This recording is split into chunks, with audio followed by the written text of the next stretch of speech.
Hey everybody, so I got those two profiled. I just got to drill holes in the tank and they're going to go in and start the normalizing cycles, getting ready for quench. Now this had a mistake early on and it's going to lose a lot of material before I can use it because I don't like the shape. All right, let's go.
That's not too bad. So the tang, originally I was going to make this a full tang knife, and then I was so frustrated with what happened here and the mistake I made pretty much right away that I decided to make a hidden tang. Unfortunately, I left it super thick. It's got a little wonk in the blade here that I got to fix. So this is not ready to heat treat. However, I've got my forge already going. Getting up to temp, so I will fix this a little bit later.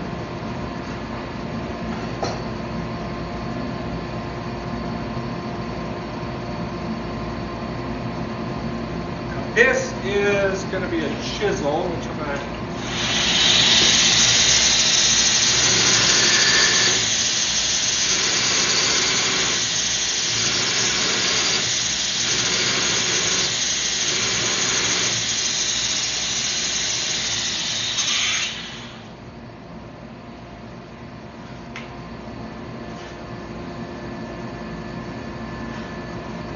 what he do, I do the things.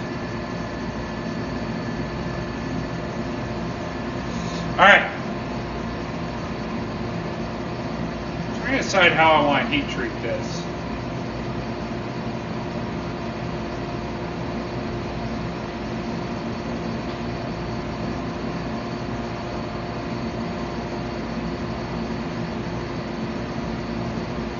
I don't know.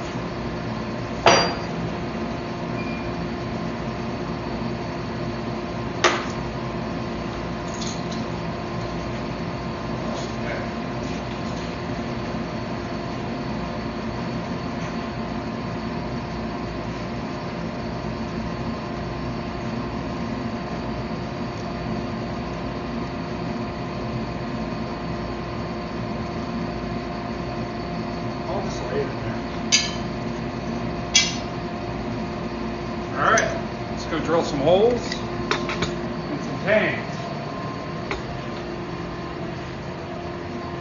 However, I'm going to drop this little chisel in here real quick.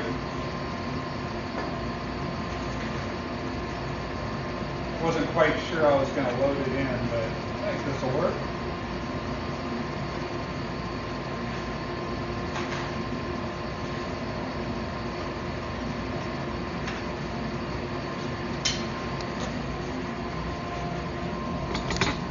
Oops.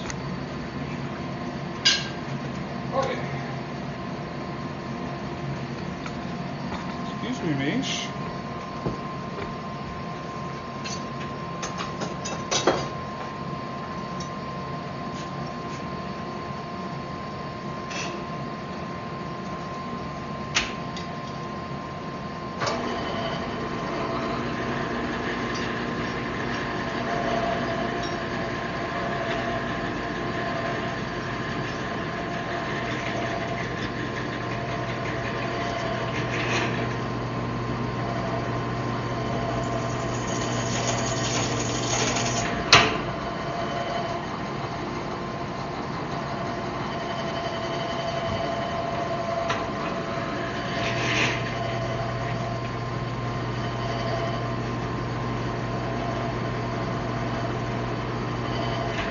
You know what?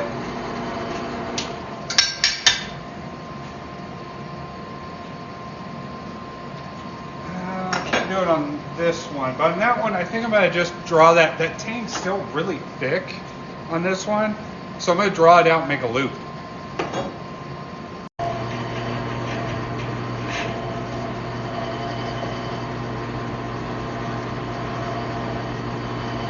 I'm thinking this bit is probably pretty dull, because it should go through that real easy. So sharpen that a little bit later. I also need to order some more bits. I'm out of my special sizes.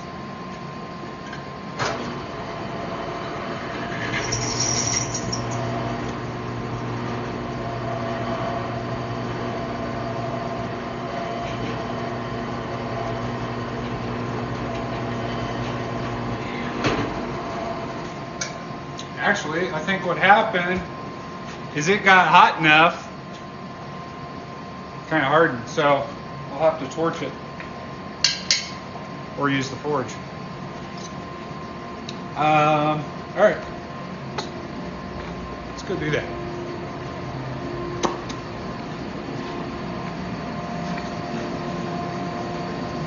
Got plenty of heat. So I'm heating up the forge to finish that Death Kumai billet that I was working on yesterday.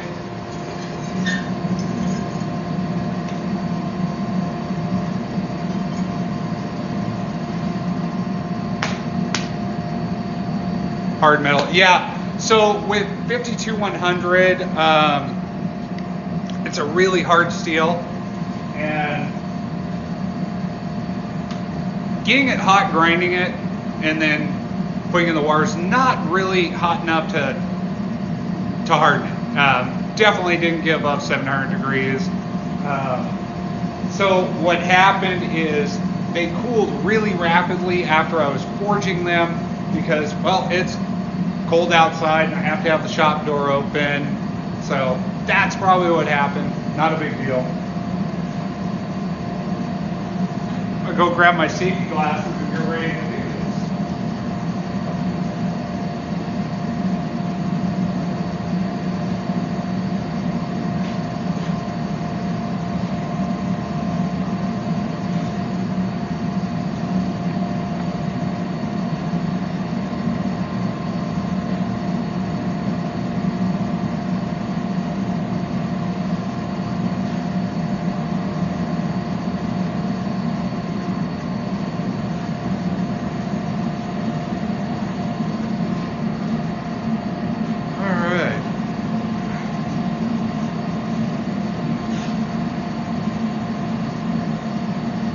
So now I could just take them out right now let it cool off to black hot, and drill them. It'd be fine.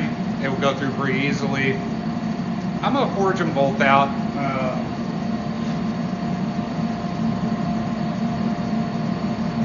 Now, I think I'll just do it on the one. So that other one, the tank's not very long and it's pretty thin. It's actually about the size I want for the end. So let's go.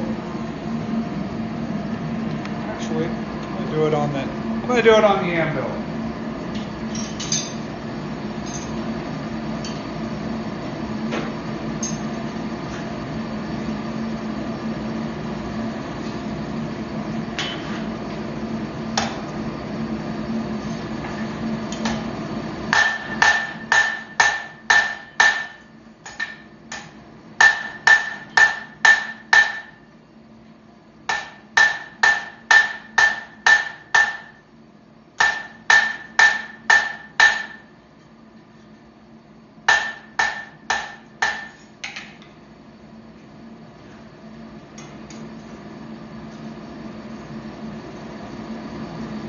This one I want to kneel, so I'm going to set it out here away from the draft.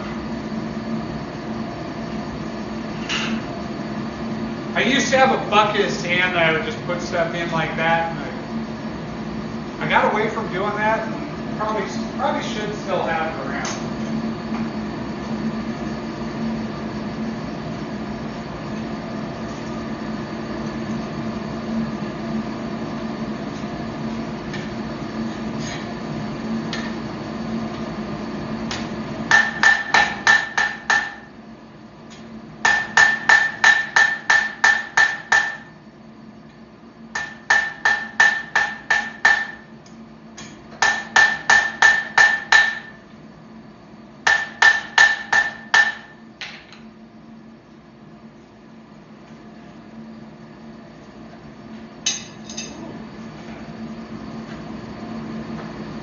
Chip my handle. I'm gonna clean that up really quick. No, this is my full-time job.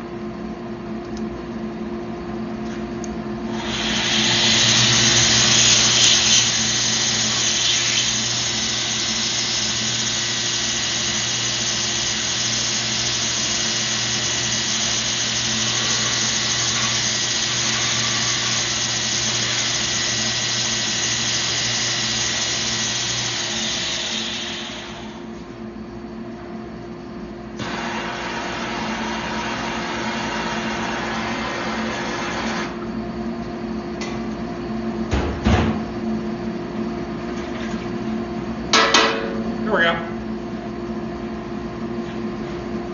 I just wanted to make sure there wasn't a chance I was going to get a sliver, because in my luck that would happen.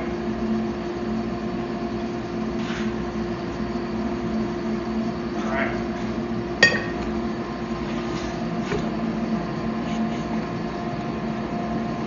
Go.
And I threw that other knife completely in there because I want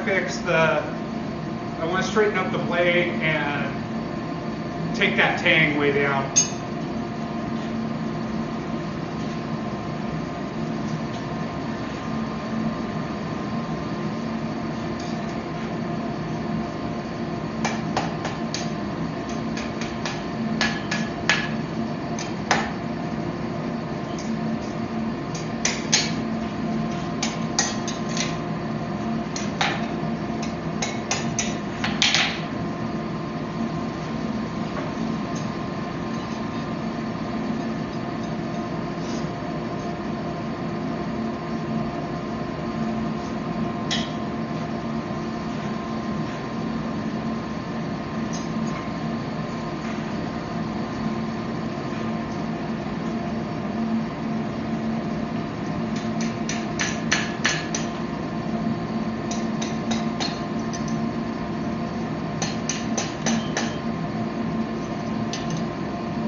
That'll work.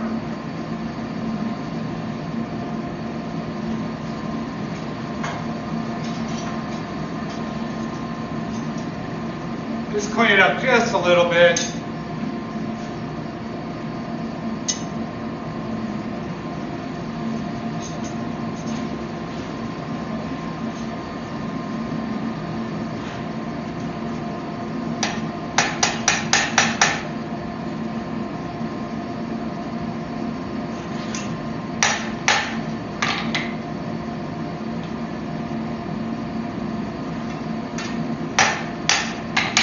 Okay.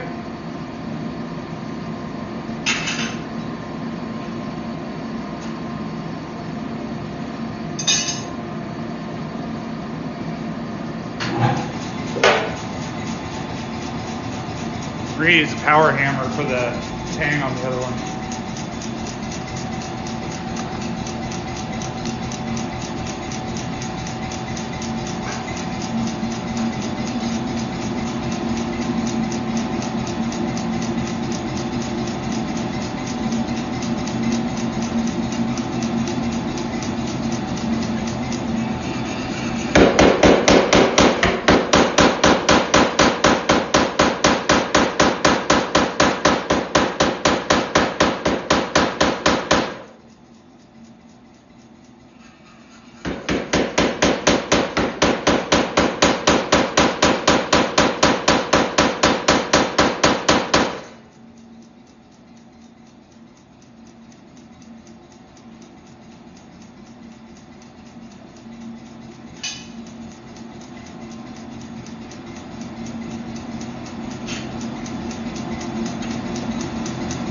Alright, so I want to go drill this real quick.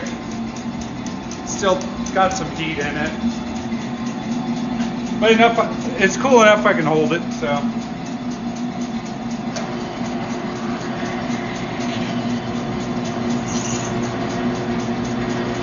Or I just have a really dull bit.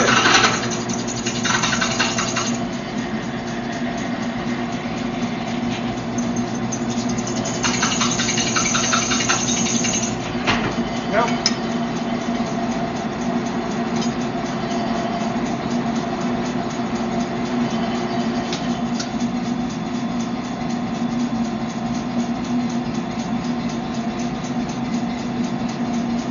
Alright, I think my bit is trashed. I have a bit sharpener. Alright, we'll go back to the power hammer. Deal with this one in a minute.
know, should I just make this into a hook as well?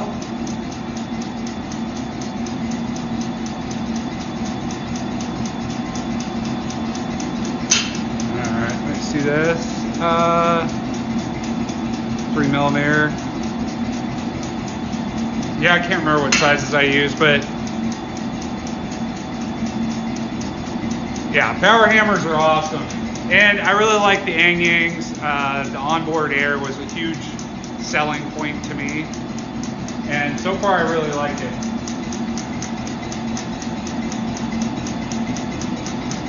I had a couple little issues with it on the oiler, but I think I'm actually going to reach out to the manufacturer and see what to do about it, because it's not oiling all the time. And I have to do it manually sometimes. It's kind of weird.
Boston Scally, that's what this is.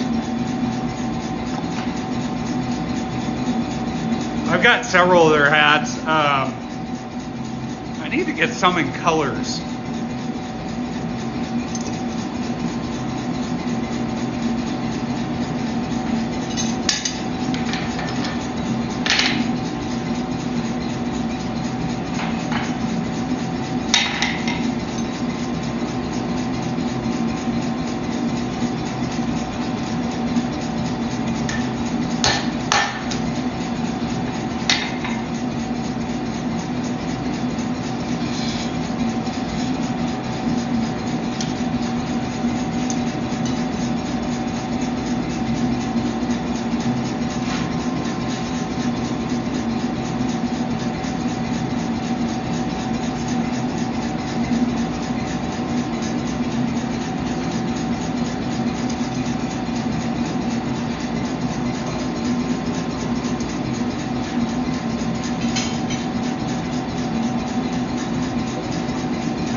Yeah, they came out with a couple hats, like limited edition hats, that I was like, oh, those are going to be awesome. And I saw the actual colors, and they were so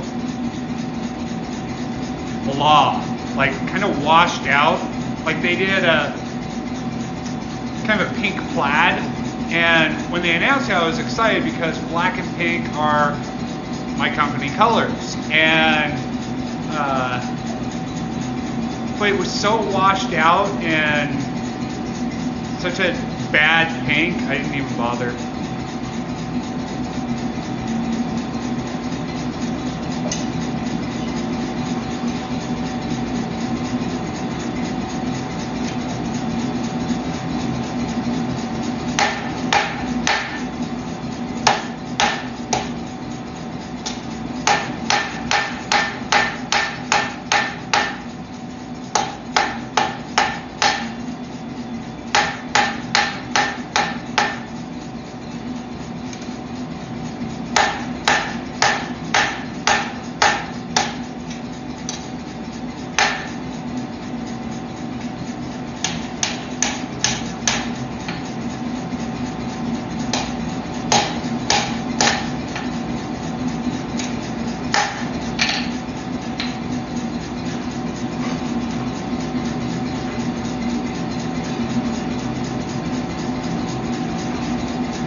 go back to the power hammer. I may mess this up, but whatever.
Wrong way with it. Heck yeah, at least trying.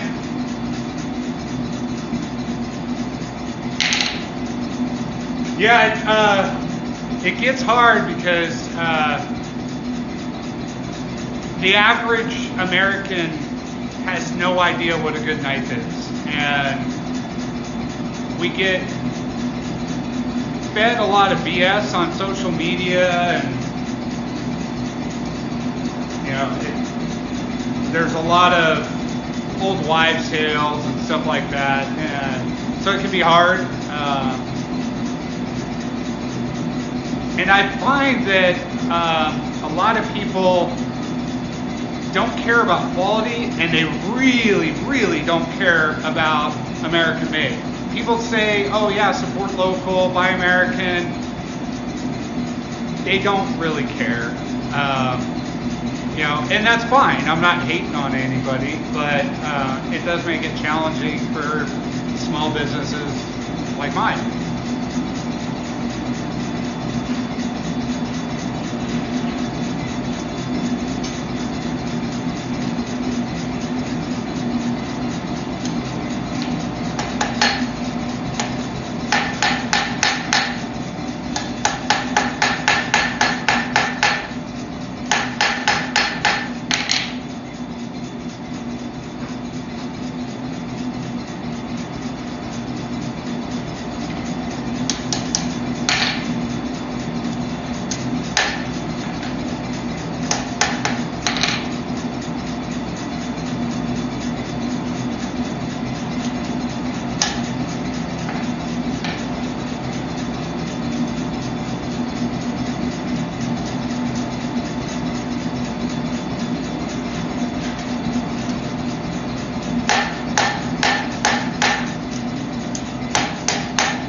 Okay.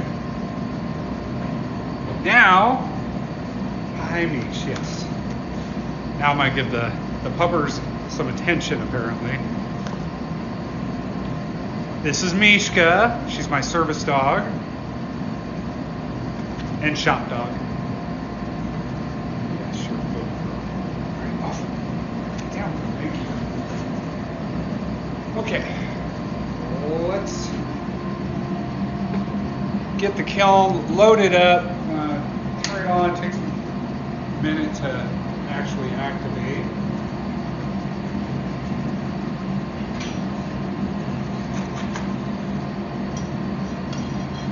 So I use a little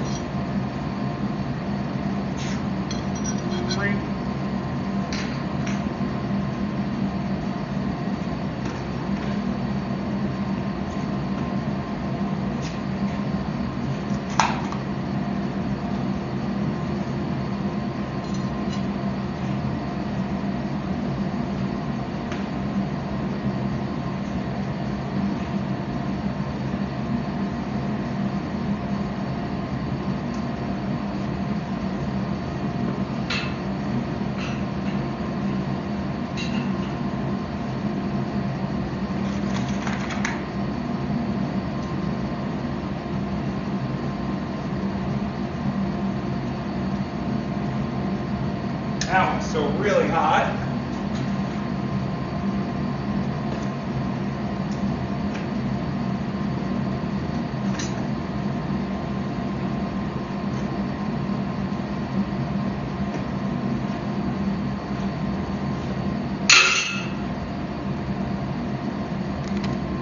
Do some adjustment on the forge really quick.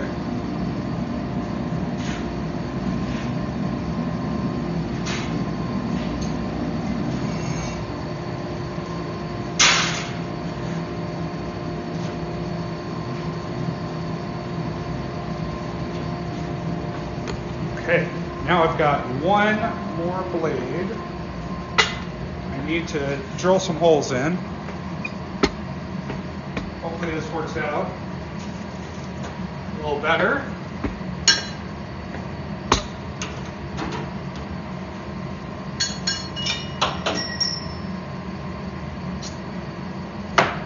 Just my luck.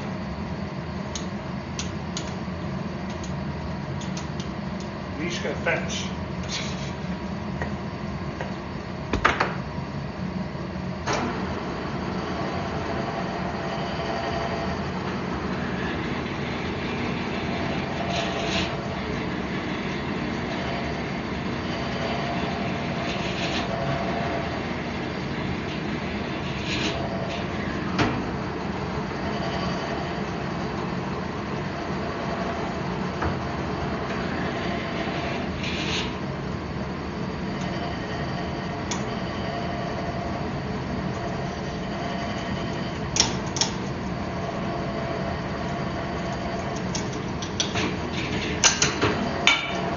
Forgot to put my safety glasses on. My bad.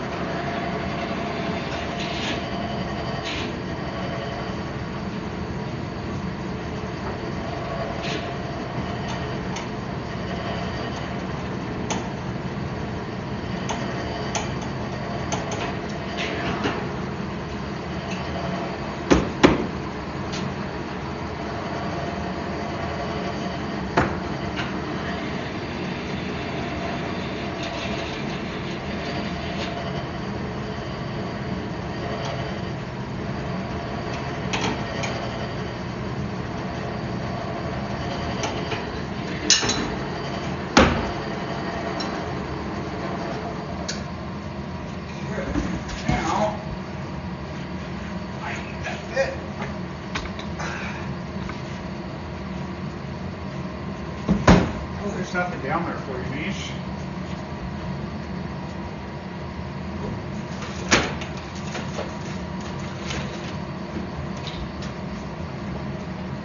There it is.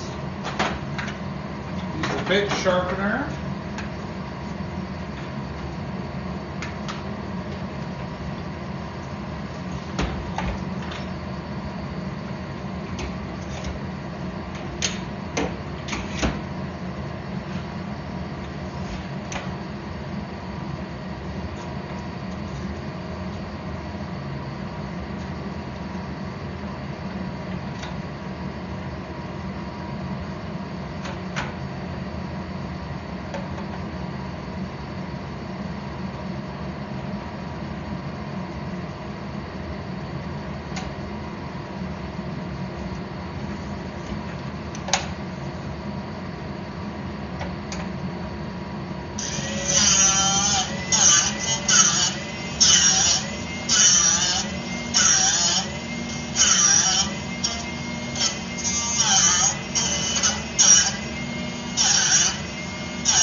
Pretty easy.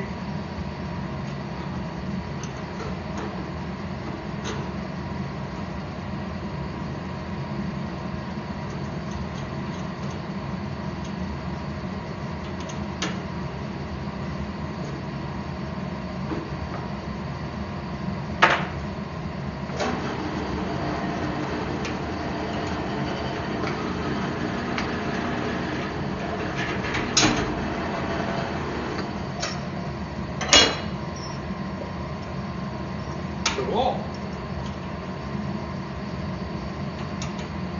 Must have had it in between the jaws.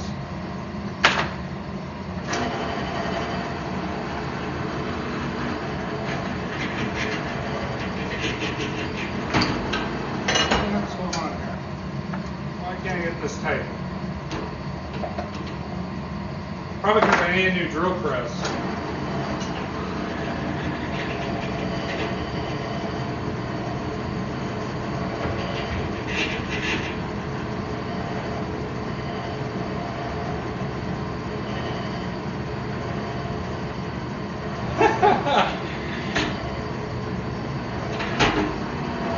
All right.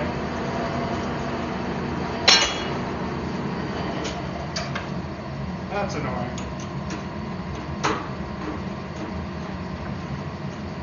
Cut it wrong? Sharpen it wrong, I mean?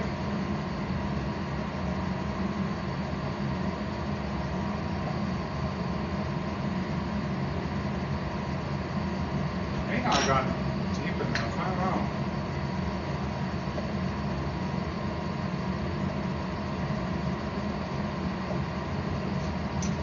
Let's try this one.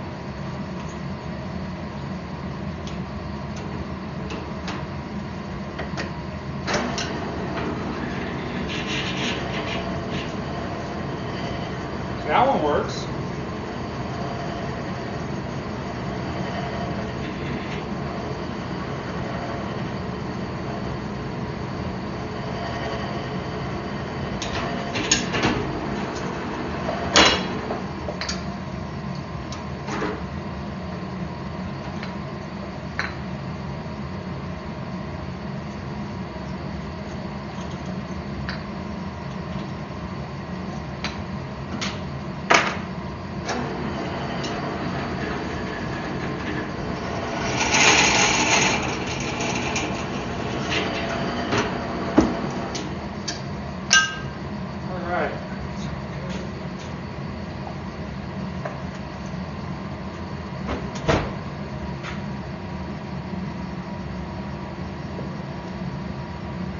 What?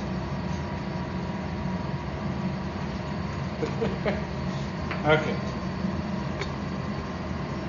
Step over the dog.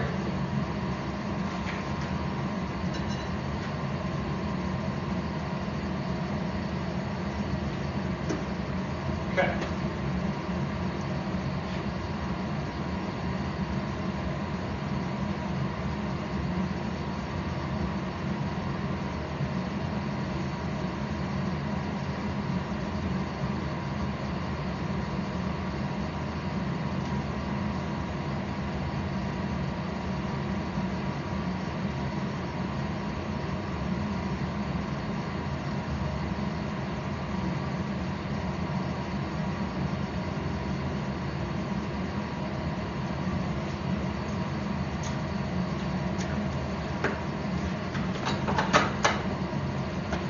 Right. Okay, those blades are in.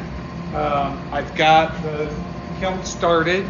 I'm running through the normalizing cycles of 50 to 100. Granted, one's 1095 and two of them are 1085 Japanese cutlery steel. The quenching temperature, the hardening temperature is pretty much the same, 1475 to 1480 or something like that. So it doesn't really matter. The 52-100 has an extra step in the normalizing. That's not going to adversely affect the other blades. It's probably going to help them. So we're just going to roll with that. Here in 20-30 minutes, I'll be able to take that out and take them out for the first cycle. I will let them cool naturally in the air. That's actually why I have that thing. The blades just go right through, just like they set up inside the kiln. So I like this kiln a lot, and I use it for everything. So that's why I put my Paragon up for sale. I like the Paragon, but for the amount of blades I do and the size of blades I do, Gen Ken's just easier. Yeah, these lights are awesome.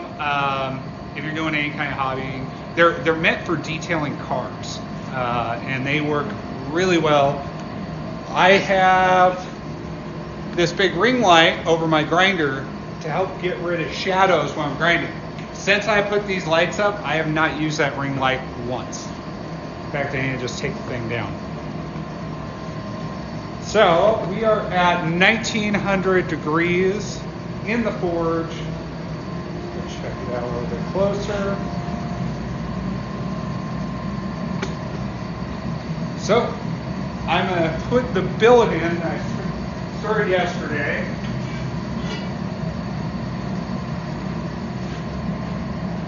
So this is a billet of my Death Kumai, still over a 1/4 inch thick. I want to get down to about 0.19 inches thick. So do have a little copper right there. So that means a little bit of the copper melted on the edge. But what that's probably from is where the copper was overhanging and not actually inside the different layers of steel. So, where's my phone?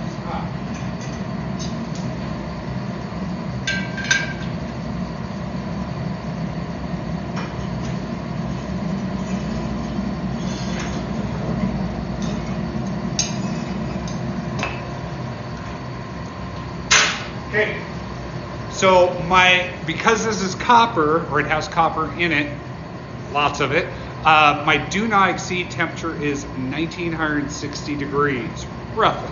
So copper melts at 1984 degrees, so I don't want to get too close to that because it will destroy this billet. This is why I call it Death Kumai. There's so many different layers of copper. Once it starts melting, the whole thing just falls apart. Hey, how you doing, man? Welcome. All right, hey everybody. Thanks for watching. My name's Brock. I'm the owner and bladesmith of Woodson Knife Co. out of Spokane, Washington, the great Pacific Northwest. If you don't already follow me, hit that follow button, hit that like button. The more times you hit the like button, the more likes I get, which means the more likely I am to show up on other people's For You page, which helps me grow my page.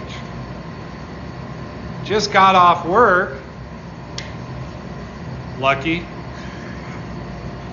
I'm just starting. I actually had kind of a late morning. I had to take my truck back into the body shop once again, just because there were some spots that the painter didn't see when they were doing some touch-up. So I have an older classic Chevy pickup, a K20, that was my wife's grandfather's. He bought it new in California, and he passed away just over a year ago, and so we bought it from the estate.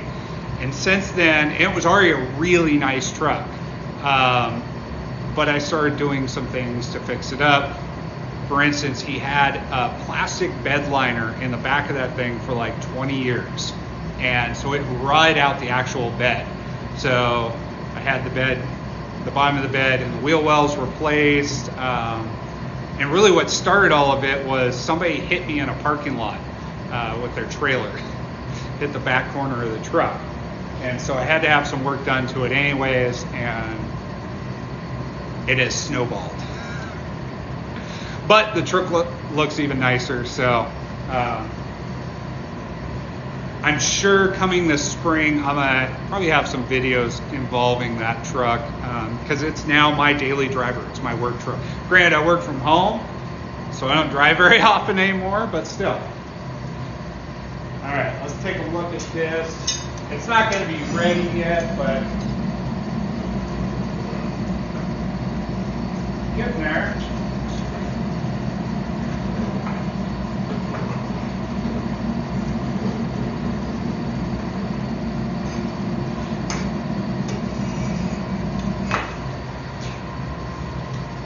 I turn the gas up just a touch.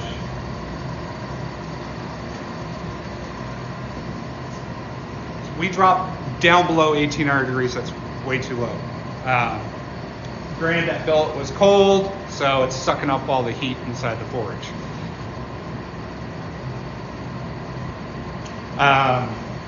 So yeah. And hey, also, if you guys are just coming in, you haven't been on my lives before, if you have any questions at all, put them in the comments. I will answer. May not always have an answer, but I may have an idea of where to get the right answer.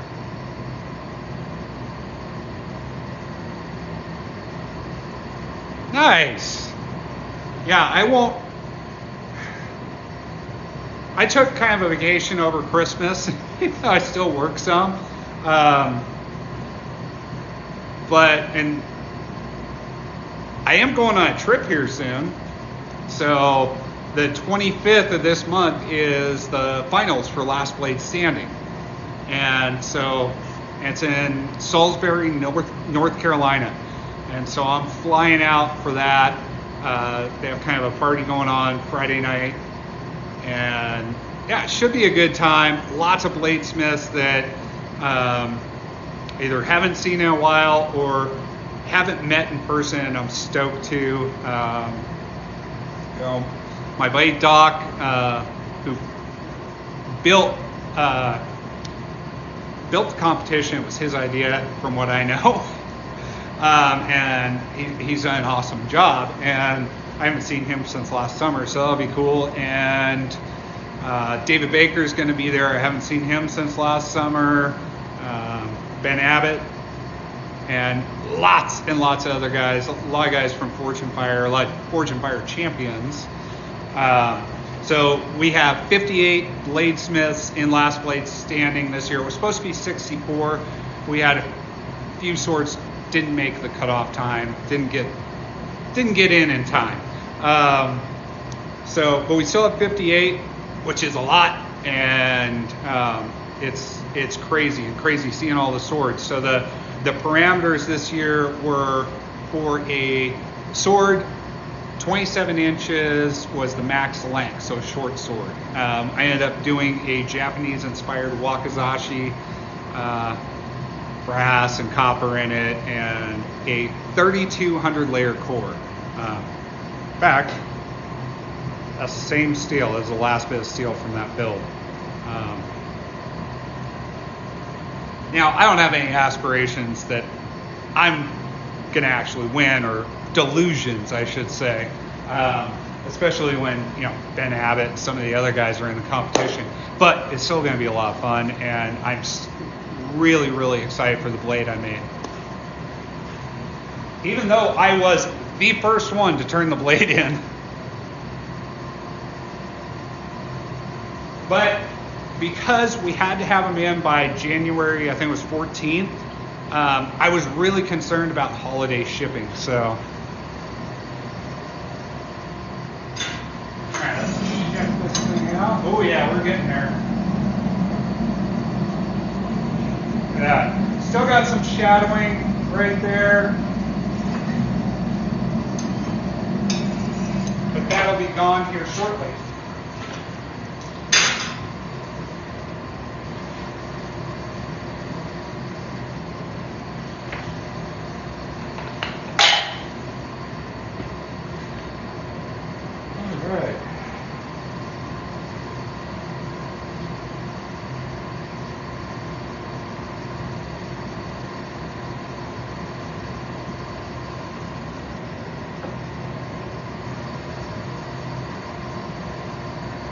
So yesterday I was at my local steel shop. I get my 1095 and my non-ferrous metal from them, and every once in a while they have 4140. So there's a big chunk of it. I haven't weighed it yet, but now I kind of want to weigh it. Let's go check how heavy it is. The reason I'm curious is because I'm considering making a hammer out of it. Have I made a hammer before? No. But I've made similar things. Axes, tomahawks.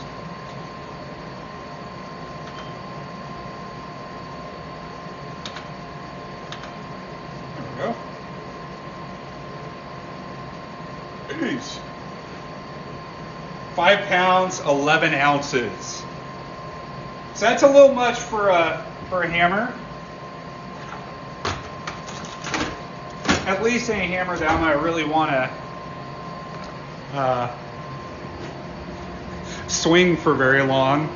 Could make a sledge out of it. But yeah, I've been trained to decide. Oh, shoot. Hold on.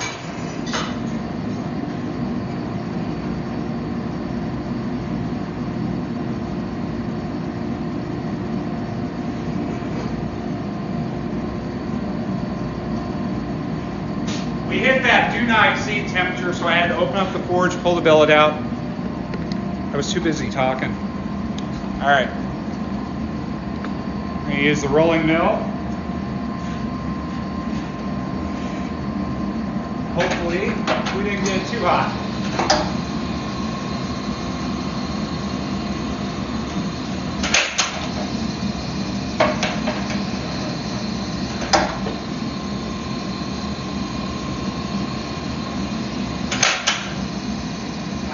I can see copper edging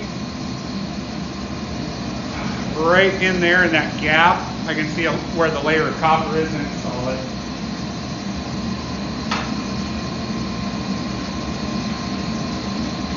Still not what I want to see.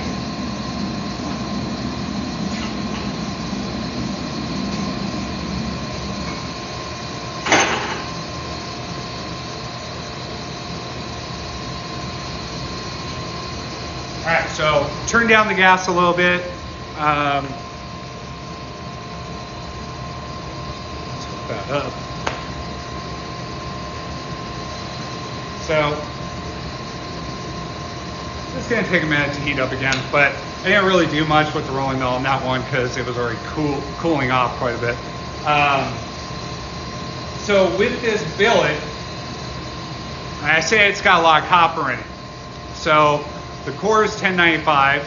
On each side of the core has a layer of copper, 100 layers of Damascus, another layer of copper, and then about 20 to 40 layers of copper Damascus or copper Damascus. So lots of copper.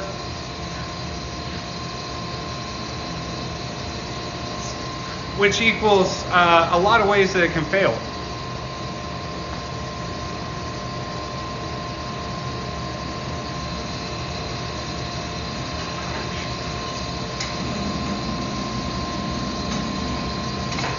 Not quite ready yet. It's still, we're at 1880 degrees on the forge right now. And if you're curious how I know, that's my digital readout right there. I've got a temperature probe in that hole on top. It's a K-type thermocoupler, good to about 2,500 degrees. And in my experience so far, it's pretty accurate. Within probably 5 to 10 degrees of where I've got it.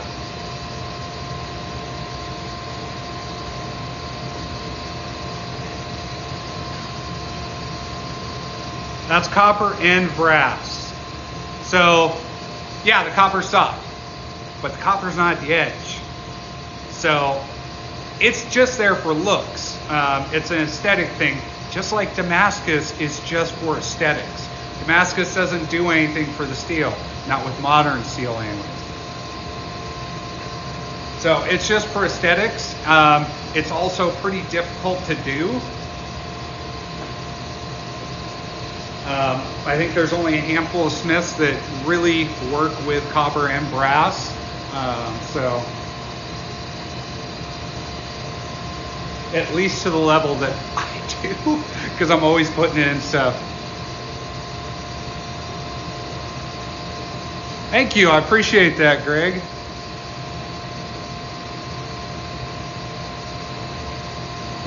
Yeah, except I can't handle that.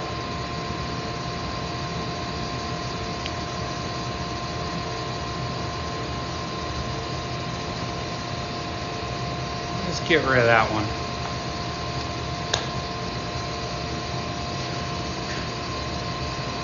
All right, so we're up to 1925 degrees. Very close.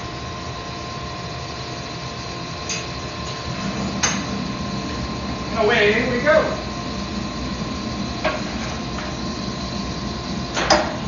Forgot it was already on.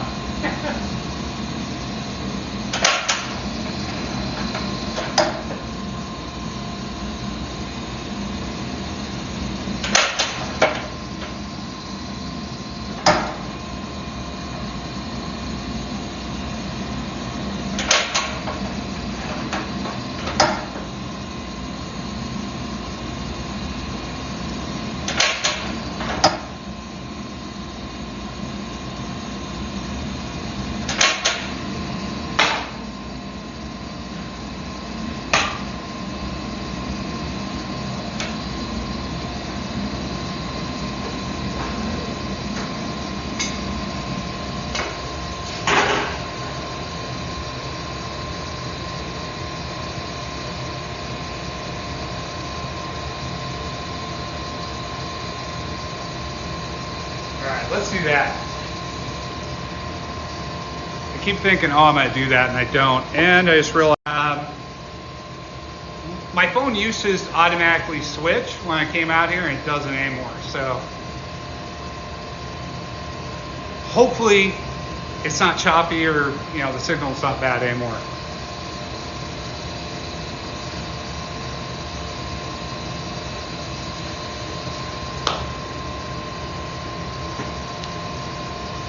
Alright.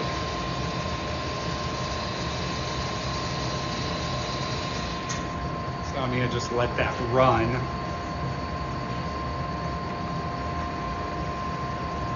Go rotate the billet.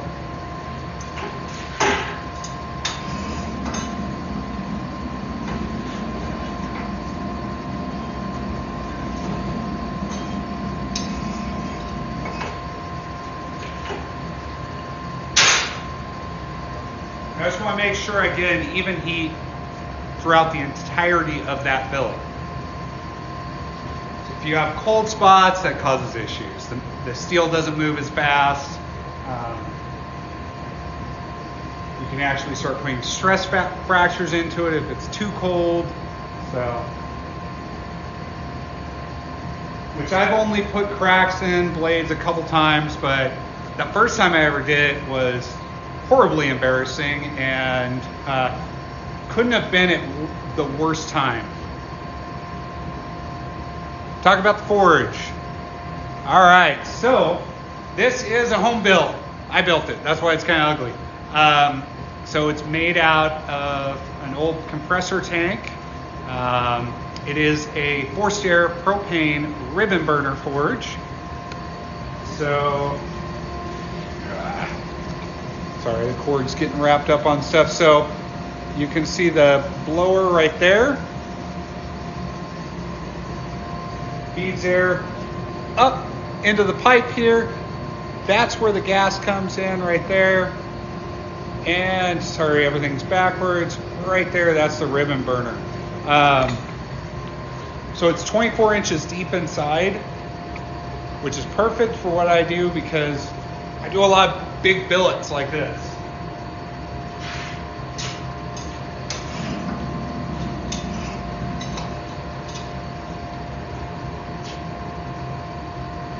All right, let's switch back over here.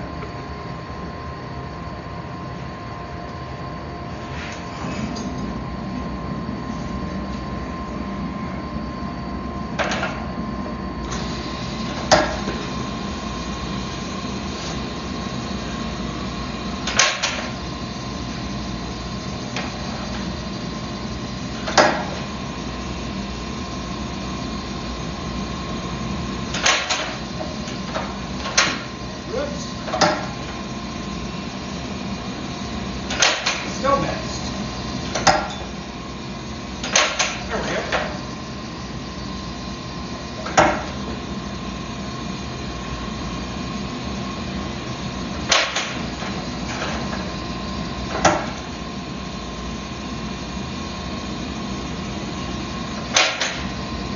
think by having the lights off, I might have less people say my steel is too cold.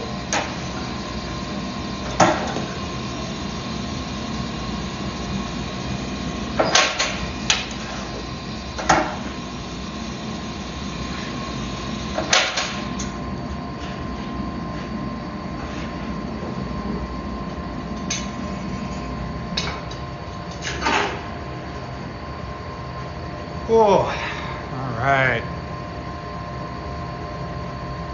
Yes, just one ribbon burner. I don't know that you would need two. Now the ribbon burner is 14 inches wide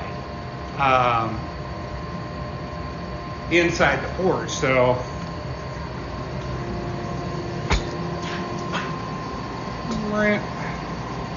the ribbon burner is this full length right here.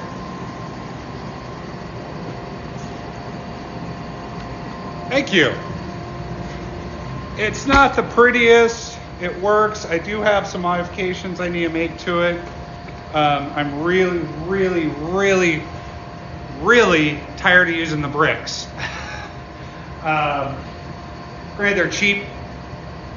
They don't last very long, and they break really easily. So, or at least after they've been used a bit, they tend to just kind of break and fall apart.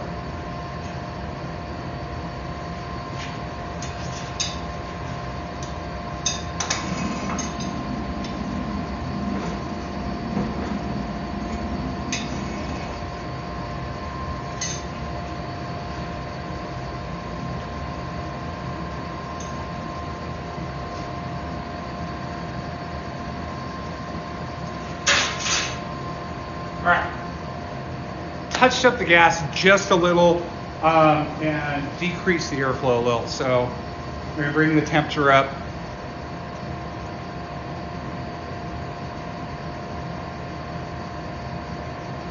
Yeah, and so when you make the ribbon burner, the last like few inches of it are refractory cement, and you use either crayons or straws or something like that to make the holes, and you set it in there. And then the way I did, because I'm a Marine, so I use crayons because, you know, every Marine's got crayons laying around somewhere. You know, we gotta have a snack. So I used crayons, and then when I was done, I just threw it in the oven and melted the crayons on out, and then gave the leftovers to my daughter,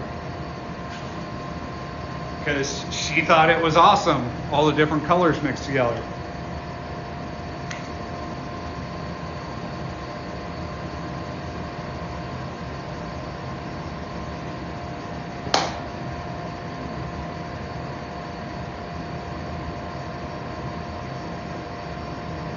Probably airflow. Guess I'm not sure what you mean. Okay, I'll show you guys what we're looking at on over here on the kiln. So the only problem I have with my Gen Can is it takes forever to heat up, but it's flipping huge and it's big inside. So let's take a look. All right. We're only up to 1,350 degrees in there. It's going to get up to, I think it's 1,650 for the first cycle. Oh yeah, exactly. And so I've got two ways to adjust temperature. I've got the airflow and the gas. The one thing I want to keep track of when I'm adjusting the airflow is that my pipe, I can touch it here. I can touch the back of the ribbon burner, which is steel, and that tells me I have enough airflow. If that gets too hot, it will combust in that tube. Now the orifice size down here is so small it's not going to go past that orifice, but still it doesn't work well. It sounds really bad. And when I was first starting out and figuring out how to run this, I had that happen all the time. But since then, we've got it dialed in pretty well. Not saying it wouldn't happen still, but everybody makes mistakes.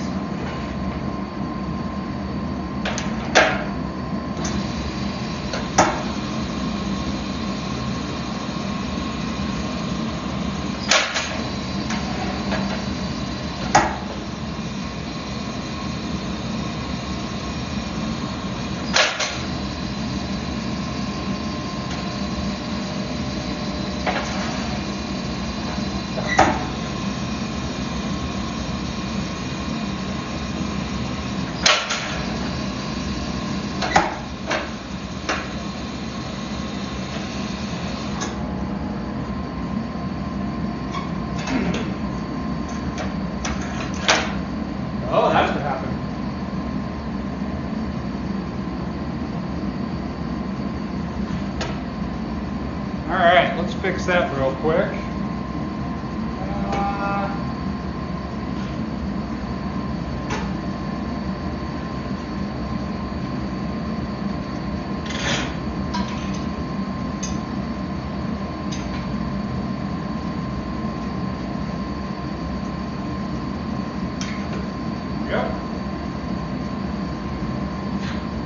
So that's just some of the mild seal that I wrap around the billet to seal it up airtight.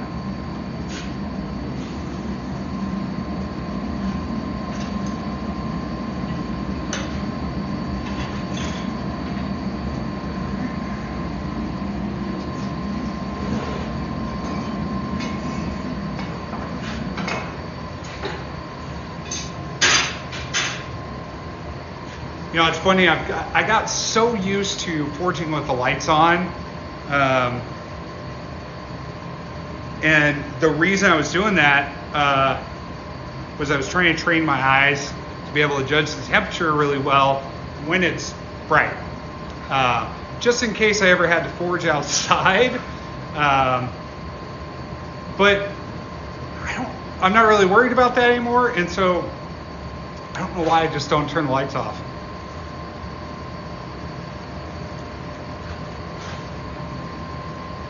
Habit. Let's move this over.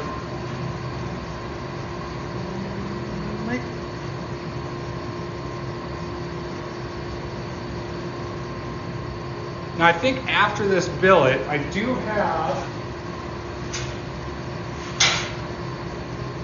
have a chef's knife that I started. Believe it or not, this will be a chef's knife.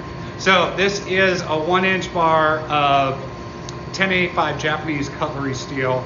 I get it from Pop's Knives. I forged the tip in yesterday and then decided, you know what, I need to wait. I got too much going on.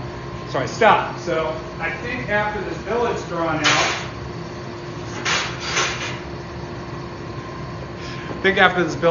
out, and I hang it, I'm going to throw that in and forge that out. I might.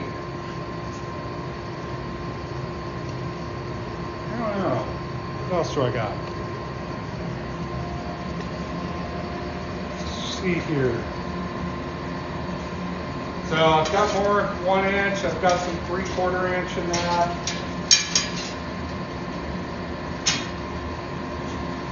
This is a billet of ball bearing Damascus that I did. And you can see those stretched out ball bearings.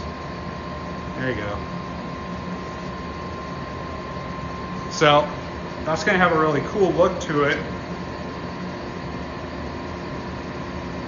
I want to forge something out of it and forge it to shape because those ball bearings are already stretched out and they're going to manipulate and go different directions as I forge it. I just haven't decided what I want to make out of it.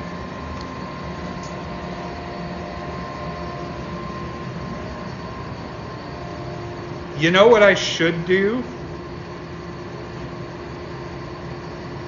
And it'll be a little while till I do it. I should do, I'll have to look what it's called, but it's a Scottish saber. And it's got the big cage around your hand, and then they put usually the red cloth inside, like suede or something. I should do one of those. That, or I could do a Viking sword.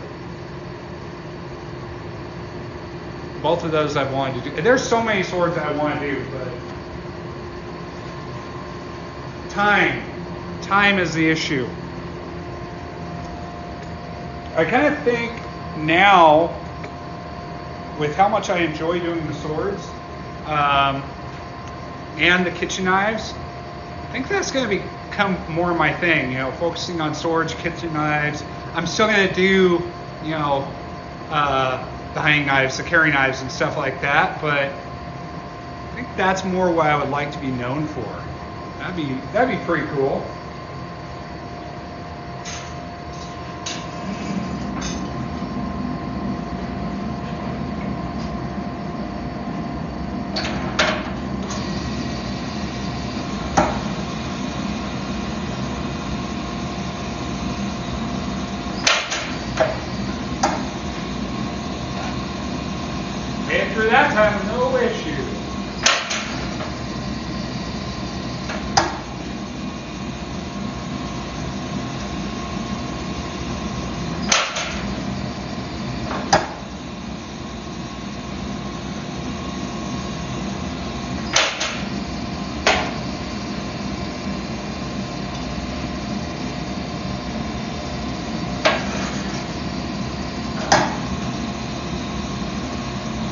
So I just flipped the billet end over end. So both ends are going to be the same thickness.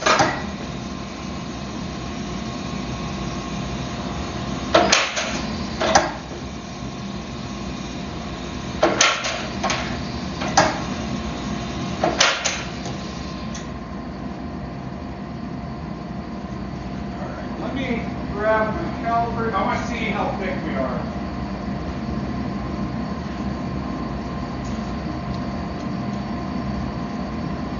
We're at 1/4 inch. So we still got a ways to go. And we're coming up on 2 feet long, so this is going to be a big billet.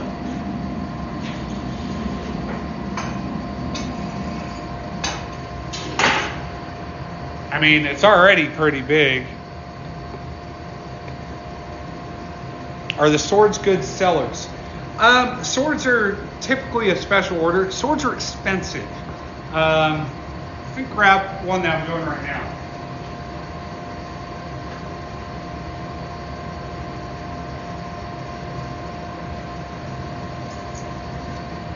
All right, so it doesn't have an edge on it yet, but this is a very interesting sword. This is my take on the Heron sword from the book series and now TV series Wheel of Time. It was a special order. You got the heron engraved on there. And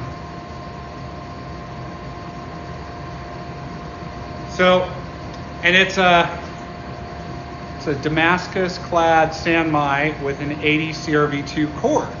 So the reason swords are so expensive isn't just the amount of material that goes into this. There's a lot more material in this blade than a regular knife, of course, right?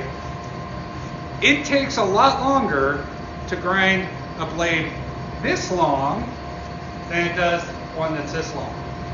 In fact, you have to do it in stages. You're only going to grind about that far at a time, and then you overlap that grind, and so on as you go on both sides.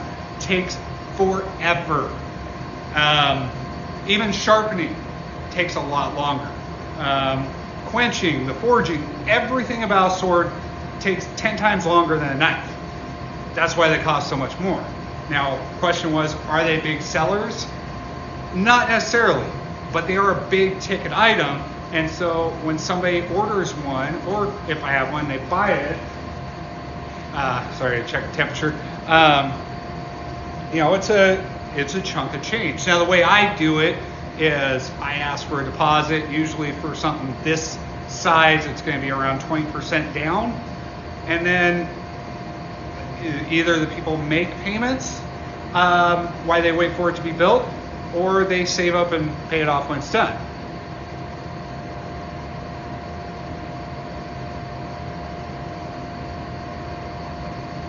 Yeah, and that's fine, Randy. I kind of like both. I am a big nerd. So I like both fantasy and, traditional, historic blades.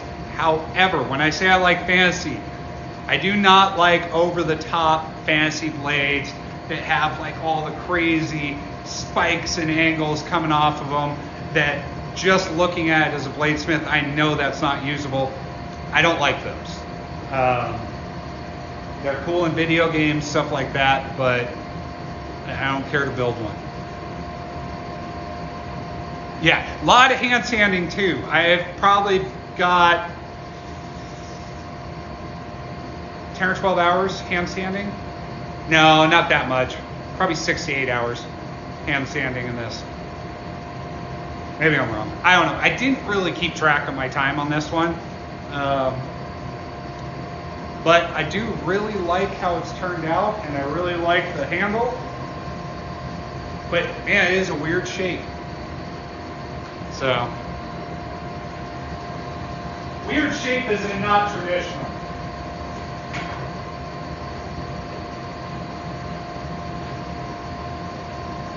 All right, we are ready to go on the billet. So I'm going to turn that. We're going to get my big head right in the screen.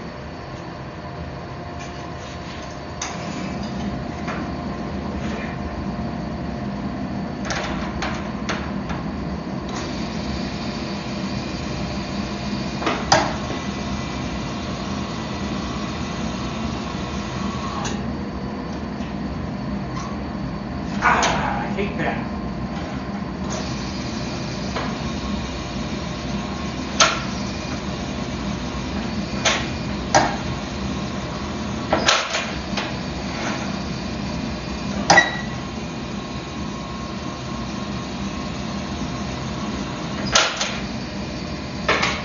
Rotate the billet.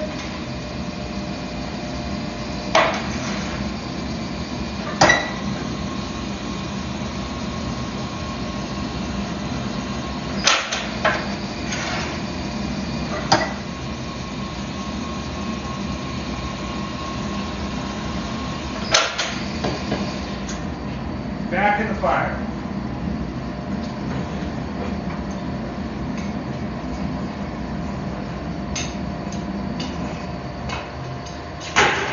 All right, so we're about 20 inches long. Just, I know the inside of the forge is 24 inches, so about 20 to 21 inches long right now.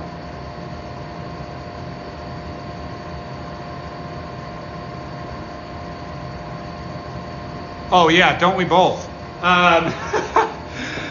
Yeah, that, I see some people and they get that just perfect arrow straight line. I was just like, how? It's just something you got to practice more. I need to do that a lot more because it's not something I'm good at all. Not yet. I'll get there.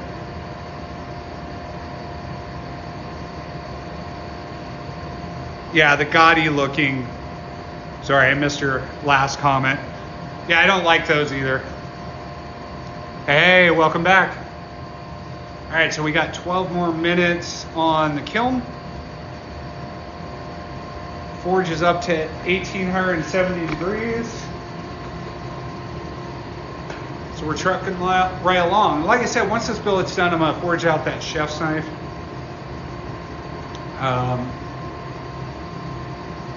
Yeah. Let's see. All right. Hey, everybody, thank you for watching. If you don't already follow me, hit that follow button. Also, do me a favor, hit that like button. We are only at 356 likes. Usually by this time, we're at a couple thousand. So let's see if we can get closer to that. I really appreciate it. It helps the page out, helps the live out, and brings more people in. Along with comments and sharing and all that good stuff. It's just like, if you have a creator that you like and you want to support, anytime they post something, comment, save, watch the entirety of the video. Those are the things the algorithm looks for to put it out to other people.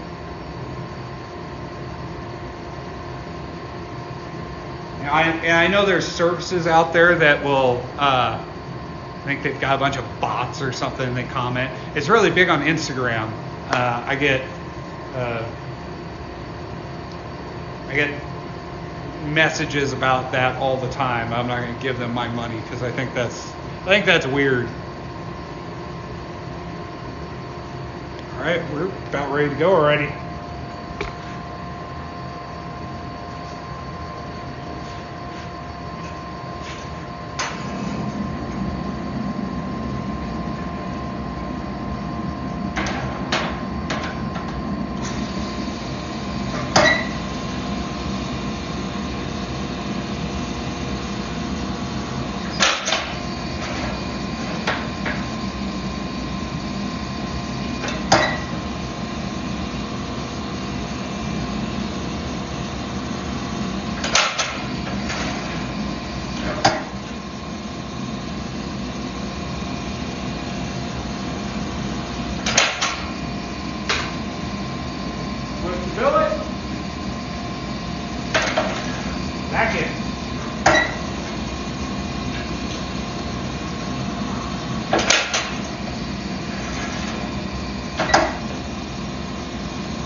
I want to take those off real quick.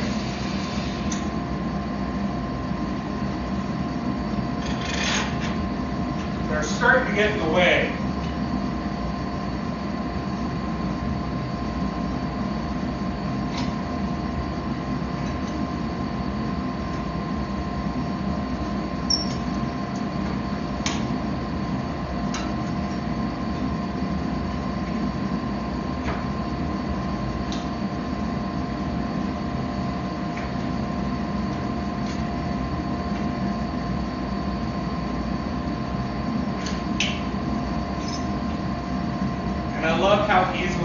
off at this point. See if the end one does though. Nope.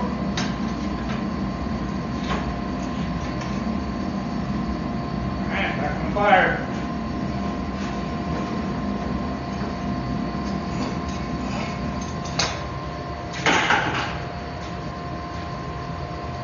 Okay.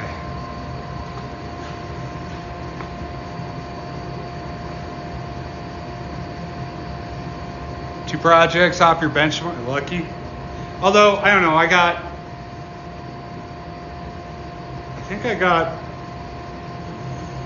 only got one project sent out this week.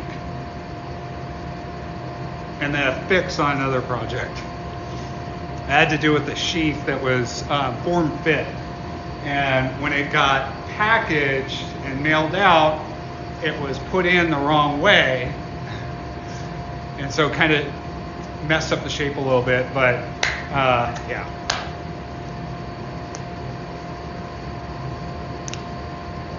Yeah. Most of my orders right now are big stuff. I think I've got 3 big orders. Yeah, 3 big orders and one decent size. I think it's 3 or 4 pieces, 3 or 4 piece kitchen set, in-depth kumai. So it was spendy, and then a couple other smaller things. But I don't know, stuff's kind of slow right now. I got one website sale this morning, which was awesome. But yeah. Hopefully things pick up the closer we get to tax time.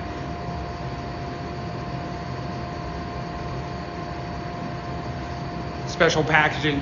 Okay, so if I'm packing up a knife that doesn't have a sheath, what I do is I take a wine cork, cut it in half, and like for a chef's knife, I'll put half of it on the heel, just kind of push the heel into it, and I'll push the tip into the other half so it kind of goes along with the edge.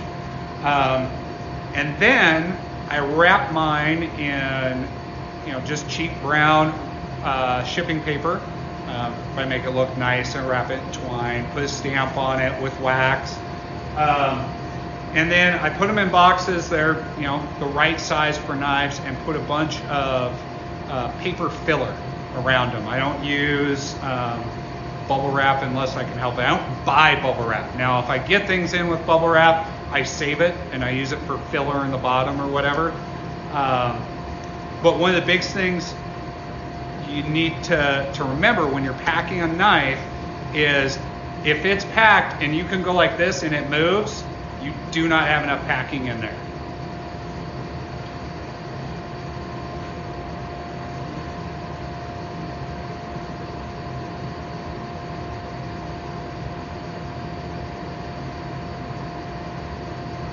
Yep.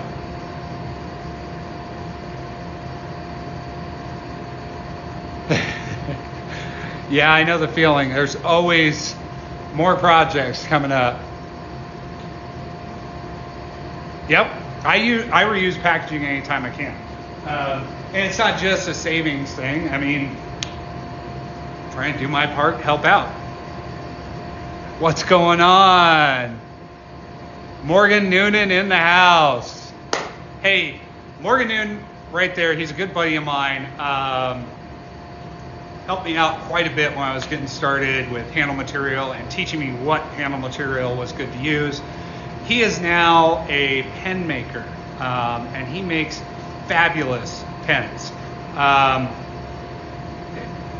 And they're, honestly, Morgan, you don't charge enough, like not near enough. And everybody on here, go check his stuff out. Click on his link and go give him a follow too. Awesome guy. And like I say, it's been a big help to me. He's a good friend. All right, enough of the mushy stuff.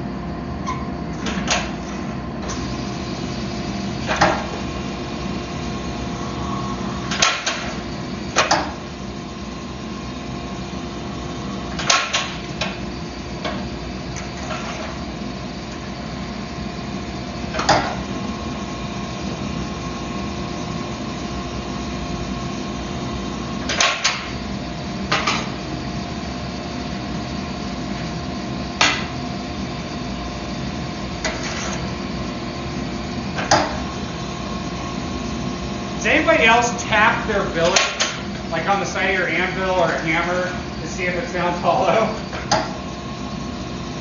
See if you have D-lambs or anything? I feel like I can't be the only one.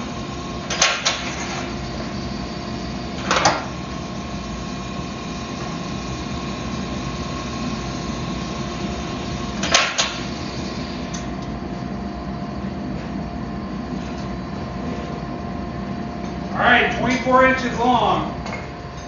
And right at the same time, the kiln goes off, telling me it's ready, or it's almost ready. Let's see here.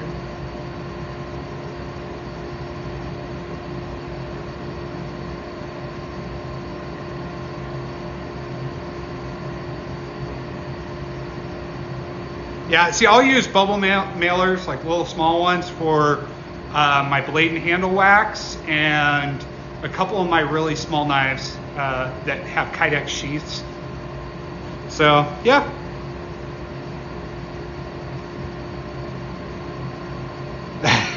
Thanks, buddy.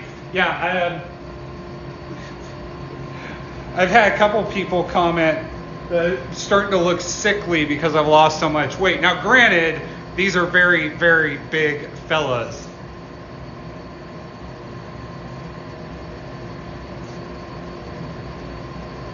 All right, since I don't want to risk overheating the billet, I just pulled the forge open just a little bit. Turn this so you guys can.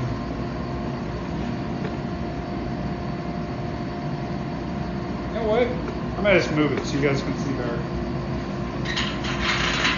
Plus, it'll make my life easier. Yep, have to use a ladder to get this kiln.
Okay, and after those cool down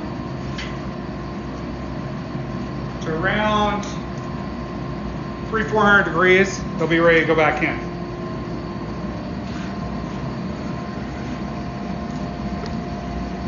Close up the forge. Actually, no, I won't because it's ready.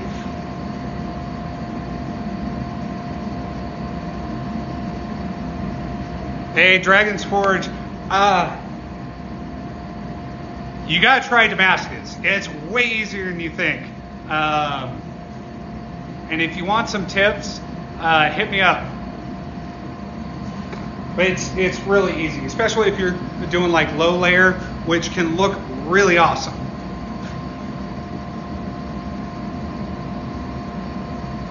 Yeah, I hit all-time low this morning at 219 pounds.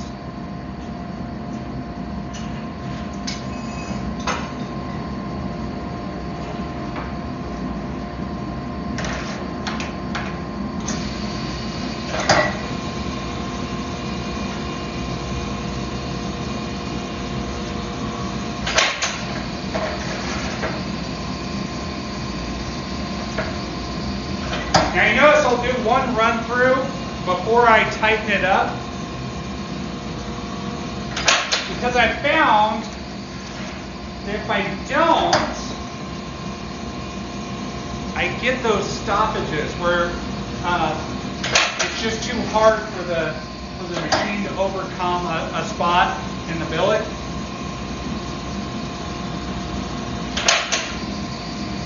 It takes a little longer, but realistically it makes things easier.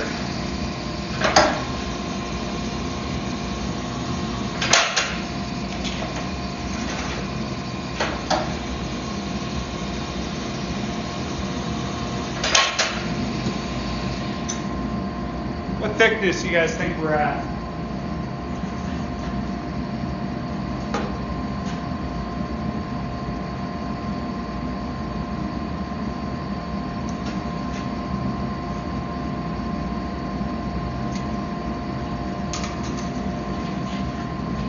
.21, just over.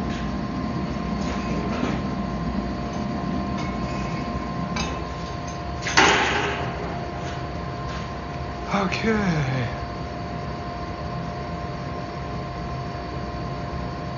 Dragon Sport 8, I 100% get that. I'm right there with you. That's why I have a service dog. Yeah, that's some hair. Yeah, I'm growing my hair out because I didn't feel like getting a haircut, and it's been a couple years since I had longer hair, so why not? Can always cut it off.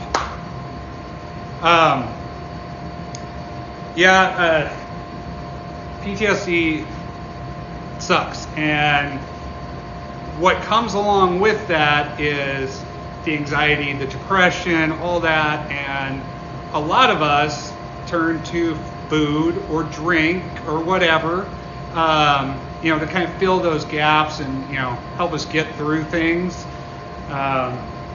In many years, my coping mechanism was every Friday and Saturday night, I would sit down in front of the TV, play Call of Duty till like 1 in the morning and drink.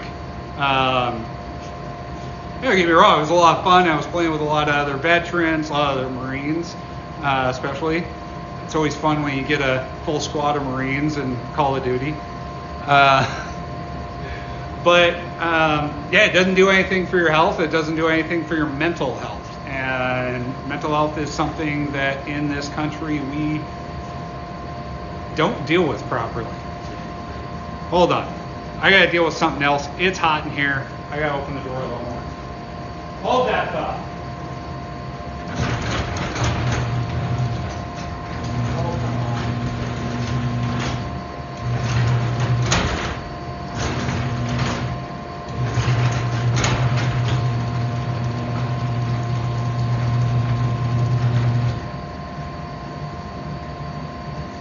It's gonna be a lot brighter in here, but still.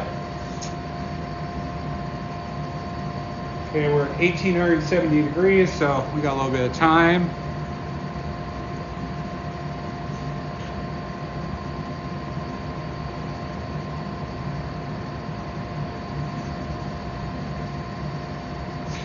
Dragon Sport, you don't need it. And even if you are like me and 100% disabled veteran, like I've got back, shoulder, all sorts of problems, from being a grunt in the Marine Corps and getting blown up in Iraq and all that other good stuff. But if you want to try your hand at Damascus, you just got to start smaller and with thinner steel to make up those layers. But it's definitely doable. You can also make your own drawing tools, kind of like a fullering tool. I don't know where mine went, but I got put it away in the back because I never use it anymore. But there's a lot of things you can do to make that happen, at least for you to say, hey, I've made Damascus. Not going to do it very often because I did it by hand. See, that's something I've never done. It's done Damascus by hand. Wait, no, I take that back. I did once.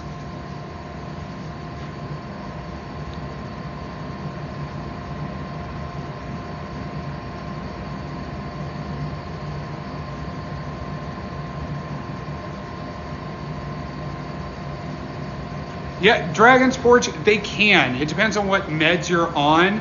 Like, personally, I'm on a low dose of Wellbutrin. Actually, no, I take that back. I'm on the max dose of Wellbutrin, which really isn't much. In fact, I think it's like half of what you would get if you were using it to quit smoking, something like that. But I haven't really gotten any weight gain on that. However, it's one of the lower end meds. It doesn't probably help as much as other things. One of the biggest things, and the reason I'm losing weight like crazy right now, I quit drinking. And I didn't really do it on purpose to begin with. It just stopped sounding good to me. And then all of a sudden I stopped completely. I wasn't drinking on the weekends. I might have a glass of beer or something once a month. And then that stopped really appealing to me, and the weight just dropped off. I had the same thing happen in Iraq, because can't drink in Iraq, and I came back from Iraq with a six-pack. So I don't think I'm going to get there at my age, but that would be cool.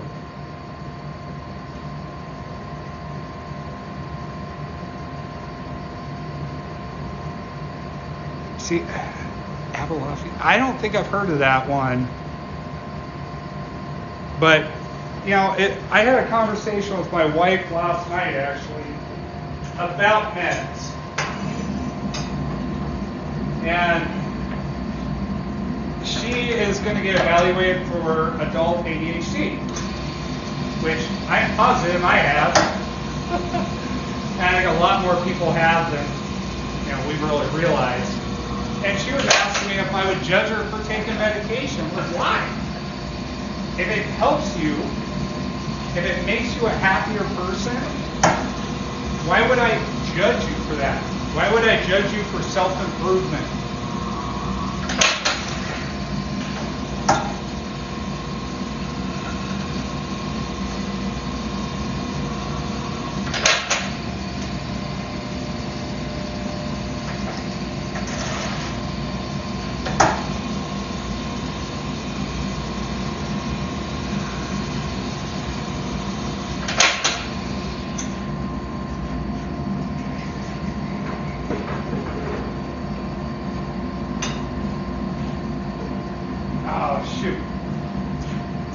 Talking about this earlier, about these stupid bricks, and I want to do something different.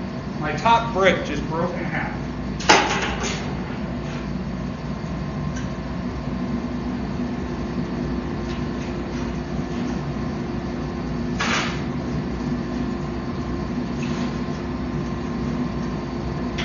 It didn't go. There we go.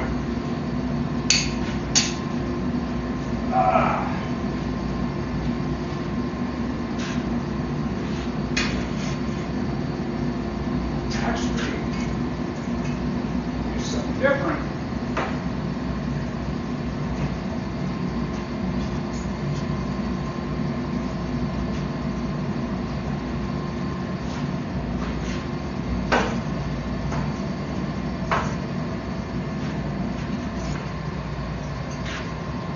So using a new brick.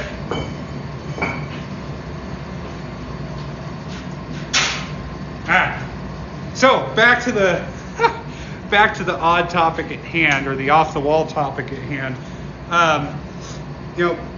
PTSD is something that, and PTSD awareness and mental health in general is something that's pretty important to me, because I don't know who is pardon my language, but I don't know who the asshole is in history that decided it was bad to get mental help. Especially for veterans like myself, and it's stupid. Just look at veteran suicide. The same thing in other areas of mental health, and the stigma behind it that you're broken and can't be fixed, or you just need to try harder. I hate that. It's garbage. And I think there's nothing wrong to ask for help. And to me, it means you're a bigger person, a better person if you can actually ask for help than just try to deal with it and make those around you suffer as you deal with your issues. Because reality, that's what happens.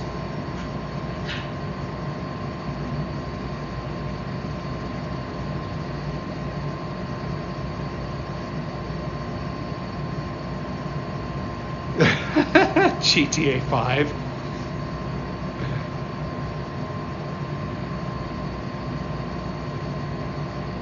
Yeah. Like Pamela said, and I know my wife is kind of excited about it the more she's read about it, and read success stories and what people have said that are going through the treatment and have reached out and gotten help. It's changed their lives for the better. I know myself, just going on Wellbutrin, which is a very low dose antidepressant, I know it's a huge difference. And if I miss a day, that really sucks, because for like 2 days, my temperament's off, I react to things weird, and it's like I was before. And I don't like that person. I don't like how I was before.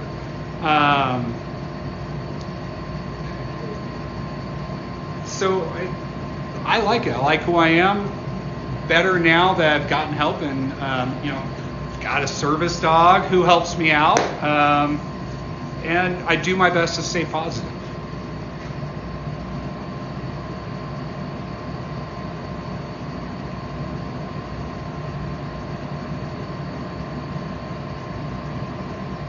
Sheets are refractory. Are you talking kale wool, Randy?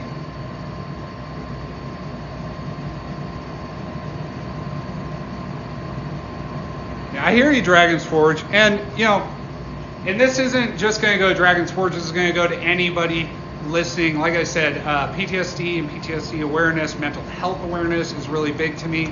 And as a veteran, as a combat veteran, as a disabled veteran with PTSD, if you guys have a problem and you're not sure who to reach out to me. You probably don't live by me. We probably don't know each other's family. So if you have any concern that, things are said, going to get back to people or something like that, here I am.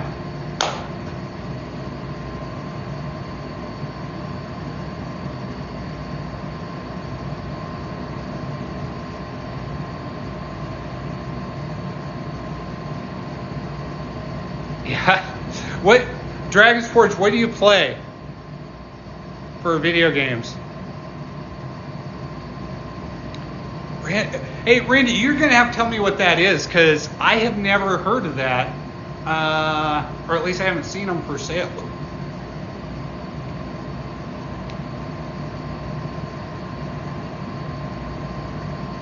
Yeah, and Pamela, dogs naturally, there's a reason they're called our best friends. Dogs naturally hone in on our emotions, whether we're happy, we're sad, we're upset. They know a lot of times before we do. And a lot of that comes from chemical. They can sense it, they can smell it, and so they know we're having an issue before we do.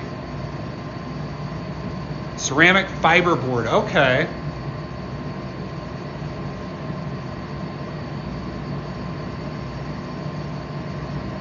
See, all I play is COD. I don't play a ton. Our little one, who's going on 4, absolutely loves watching me play Call of Duty. And you may raise an eyebrow, but he can't hear the other players, so he can't hear any cursing, because I have my headphones on. He can hear the action sounds. There's really not any true gore in that game. It's violent, but it's no more violent than other things out there. And when I was growing up, I ran around and played guns with my friends and all sorts of other games like that as a kid. I don't see a whole lot of difference. And we have that conversation about that's not real, it's a game, all that good stuff. And at 4, I can tell you, it amazes me that I know he understands it.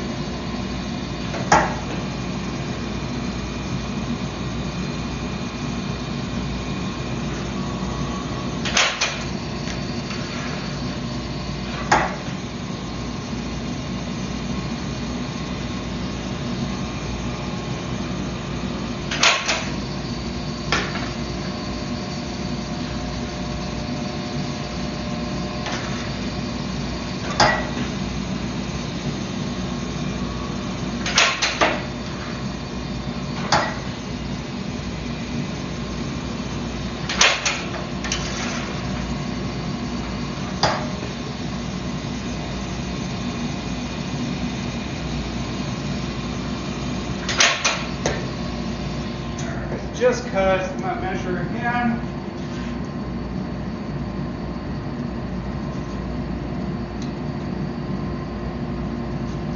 We're there. I was hoping to get a little more length out of it. Oops.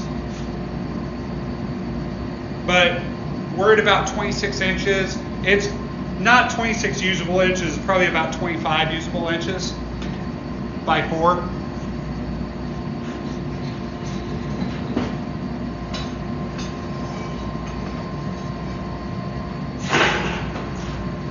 So we came in at 0.1955. I'm probably going to get down to 0.17 after I grind everything off. So I like that.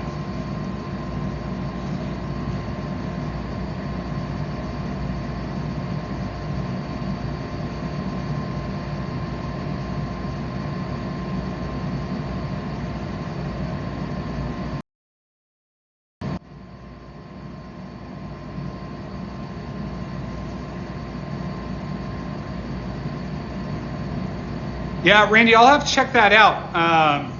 I know I need to, and I have some refractory cement left over.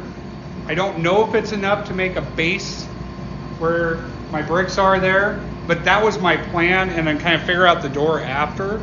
I just gotta do it, but it's one of those things like you just put off and put off and put off because you don't want to deal with it. I play on Xbox. And, you know, I'll be honest, I don't even own Warzone 2. I wouldn't buy it because the game is so broken. I still have fun playing it, but because they offer a free version, until they fix it, I'm not paying. And I have fallen into DMZ, and I really, really like DMZ. I'll go play regular Warzone every once in a while, and just to remind myself why I hate it. I used to love Warzone, but it's way too aggressive now, and I'm not that great. And I drop into a lobby and I'm going against, you know, streamers and stuff like that. I don't know why. I think it's just because of my area, but I will die so quickly. If I go to DMZ, I do decent. I don't do great, but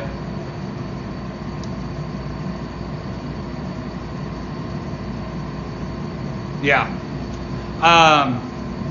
So Dragon's Forge, you should look me up.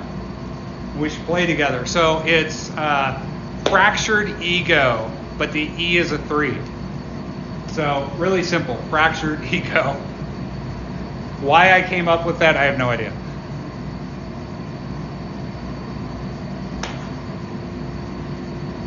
Oh, dude, I was doing something. I completely forgot.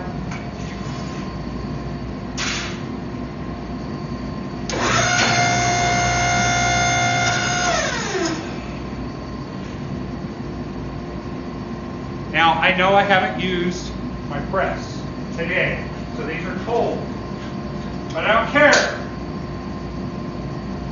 I'm in the habit of wearing the gloves,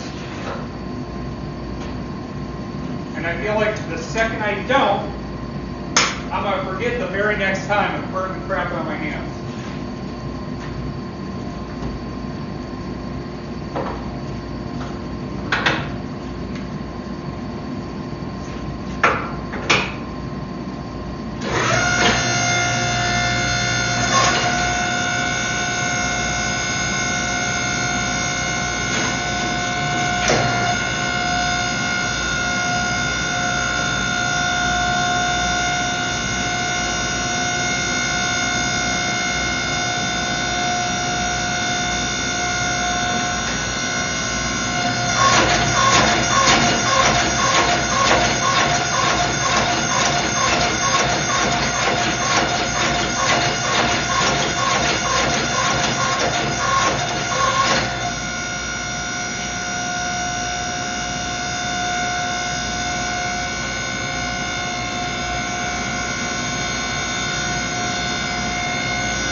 Okay, nice and straight.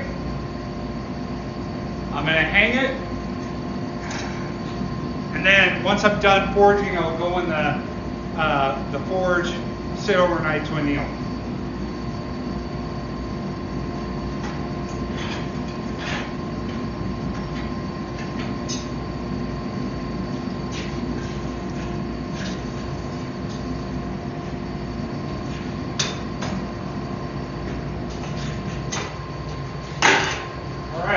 Crank up the heat.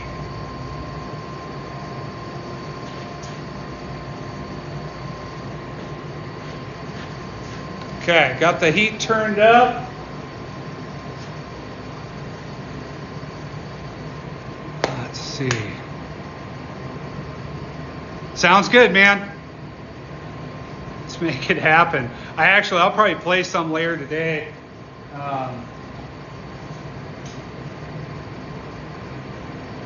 It's already noon here. This morning completely got away from me.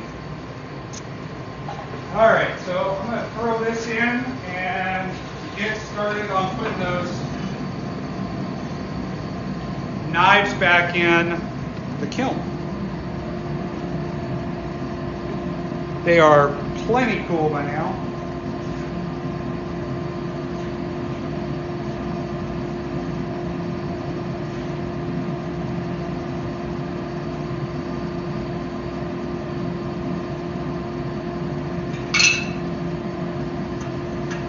Chisel in there first.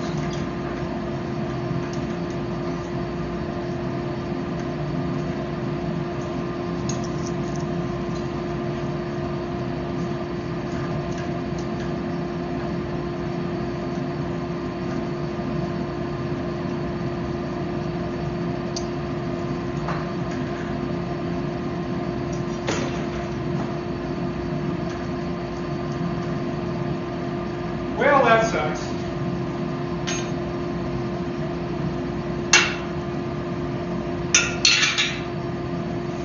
Okay.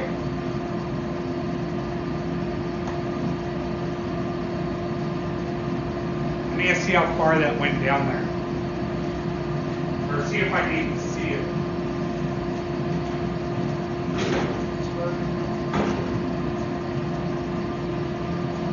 There we go.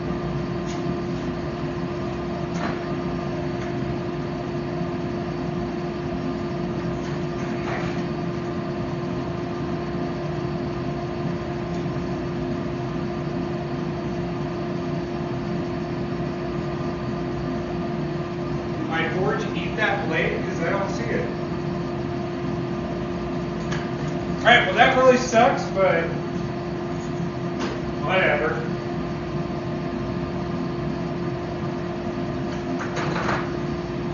So I guess what's going to happen now is I'm going to just let that whole kiln cool off.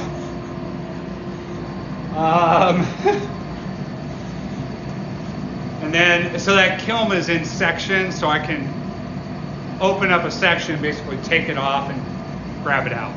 but the kiln's way too hot right now to do that.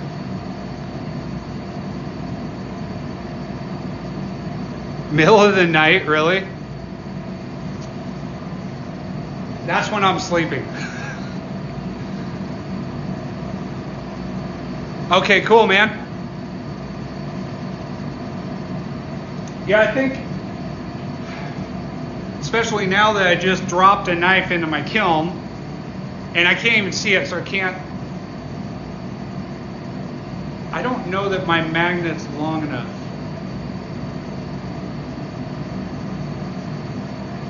All right, let's go get my magnet. It's, I don't think it's gonna be long enough, but give it a try. Oh, it's all bright outside.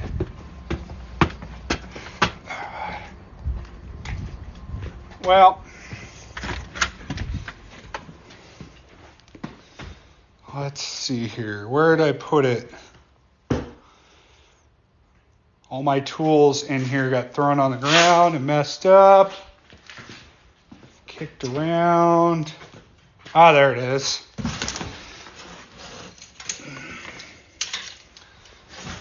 My utter mess in here. So I'm working on 69 Beetle, and I'm putting a turbo Subaru motor and a Subaru 5-speed transmission in it. Well, I guess it's technically already in there because it's mounted, but none of the electrical, nothing else is done. All right.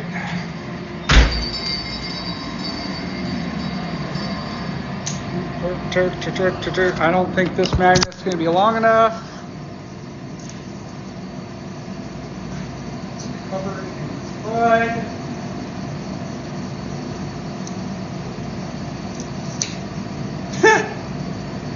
Okay, I didn't think it was going to be super long, but I thought it was going to be longer than this.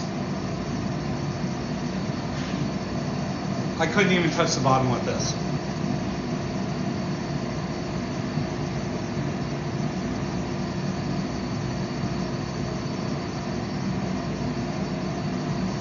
Yeah, I feel pretty fortunate for what I got here. All right, so we're coming up on 10.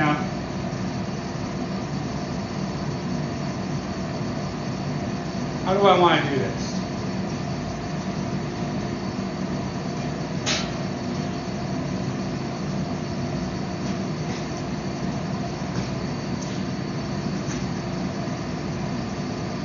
Piece of W1 here.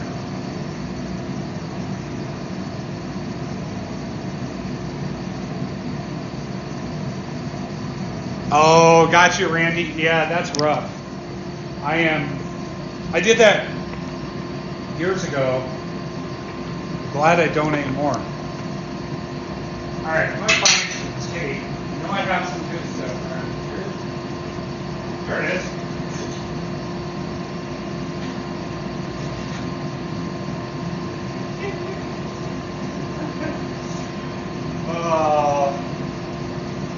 All right.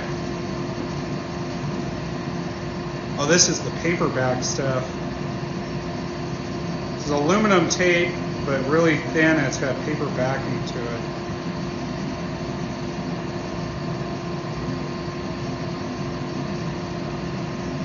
Probably want to do this carefully. What are you talking about, Morgan? Come on. When am I not careful?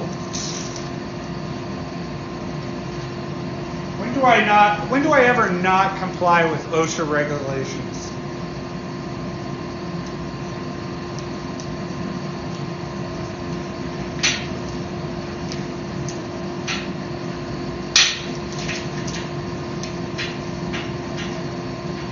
This is ridiculous.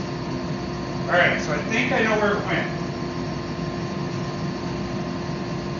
The problem is, towards the bottom of the kiln, it comes into a rectangle opening, and I think it fell down underneath that. Yes, I really don't need to do this. I could just wait, but this is more fun.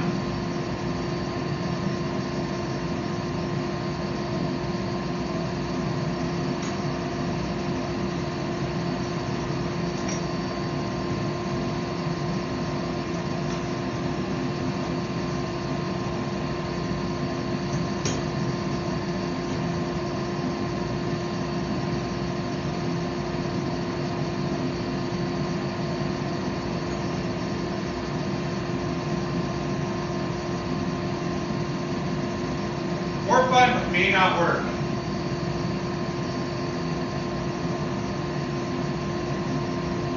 I can't get it. Well, shoot. Oh well.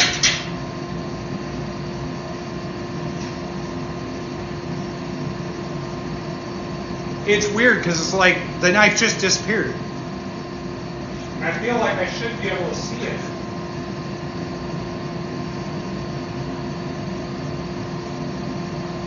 Oh!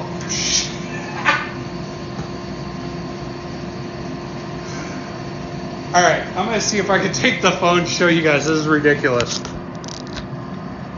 I'm sitting there checking out the bottom of the forge, trying to... Alright, so this is what I see. It's over there. Could you guys see that?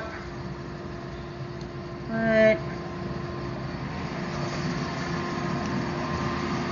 I feel dumb. And now my wife's on here. She's probably laughing too. Yeah. See, honey? You're getting it.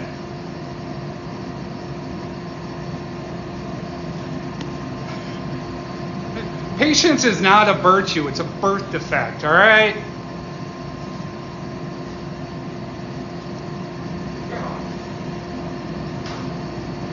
Jesus.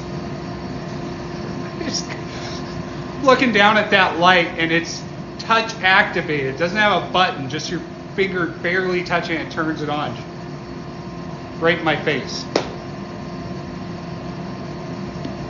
No, it's not past magnetic. That would be north of, I think it's like 1400 and some degree. I can't remember exactly. Yeah, it's not that hot. Love you, honey. All right. Getting it this time.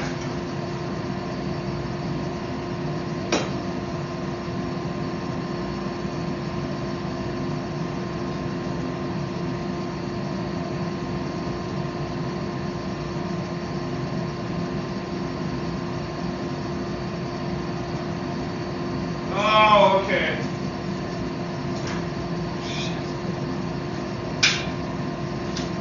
It's magnetic, but it's stuck.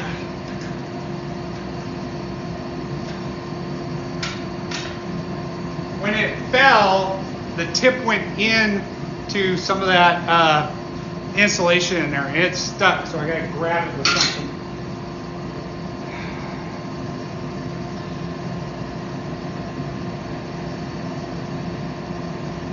Dyeing a sheath, nice.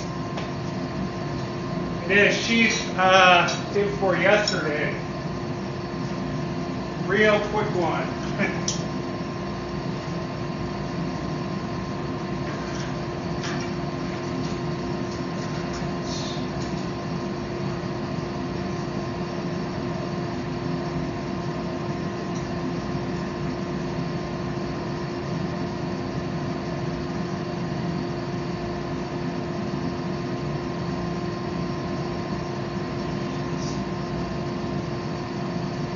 Almost.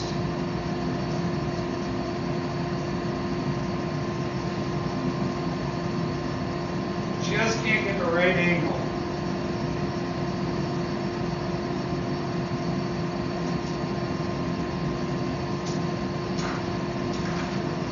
Where the tongs don't close far enough.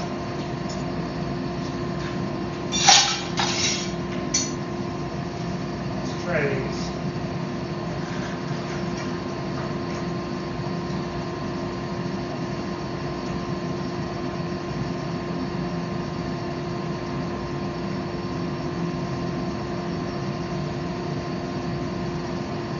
I hope you guys are laughing. This is hilarious.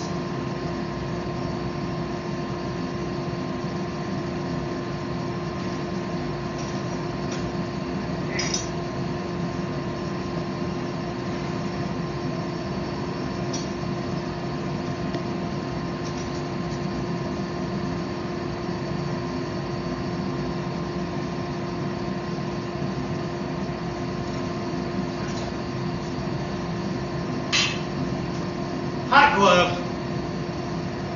All right.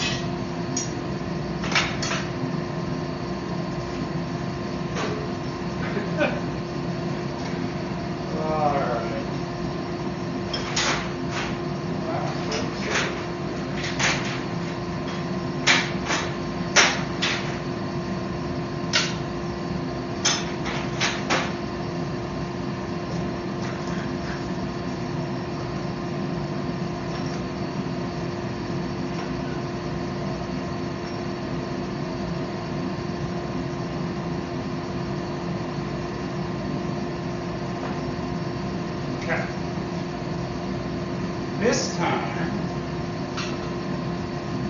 do this a little better.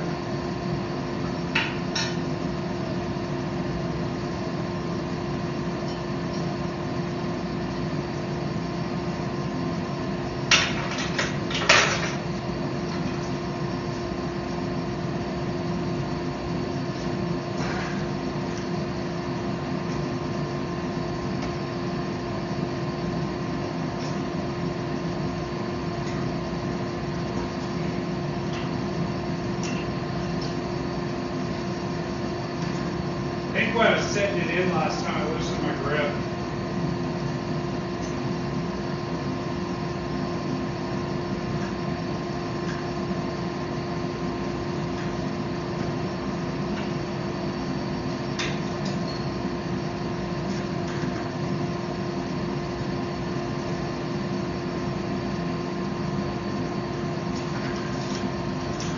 Okay.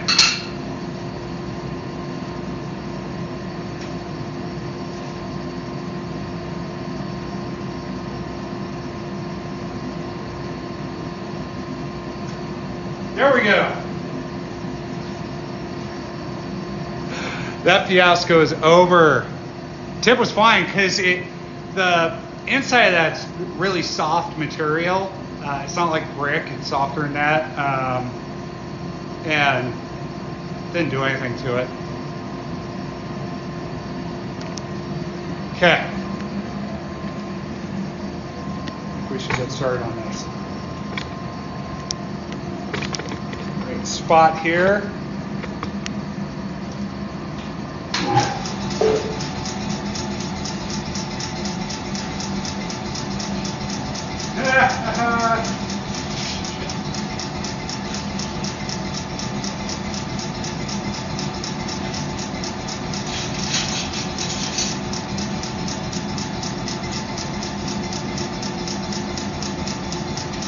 All right, not quite what I was going for. It's a little too hot to hold by hand.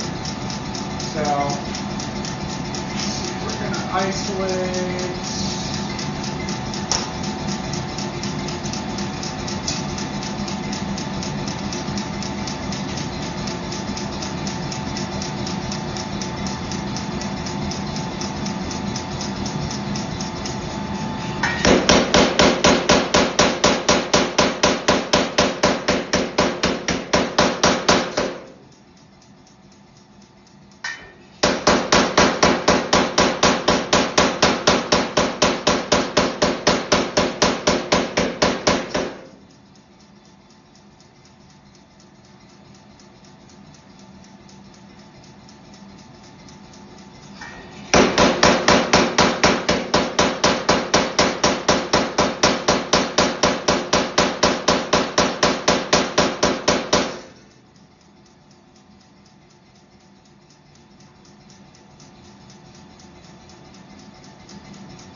Okay. First round on that. Okay. So the kiln was about 800 degrees when I was doing that. So it's still below non-magnetic, but like I said, I wasn't even close with my magnet on where the knife was. So, and then the magnet wasn't strong enough because it would stick to it, but it wasn't strong enough to pick it up.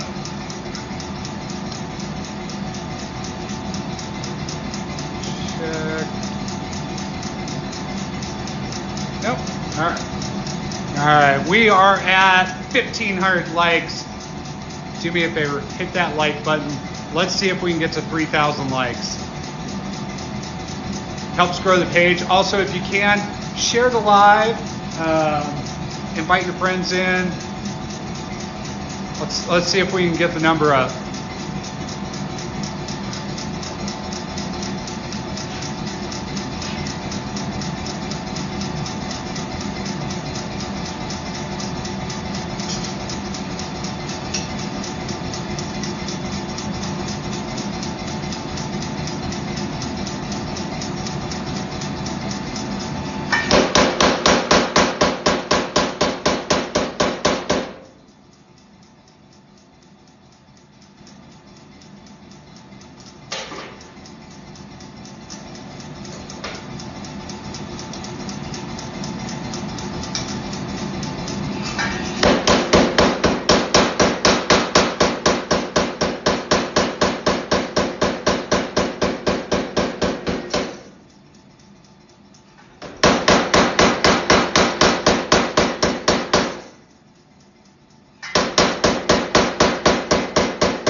1,600 likes.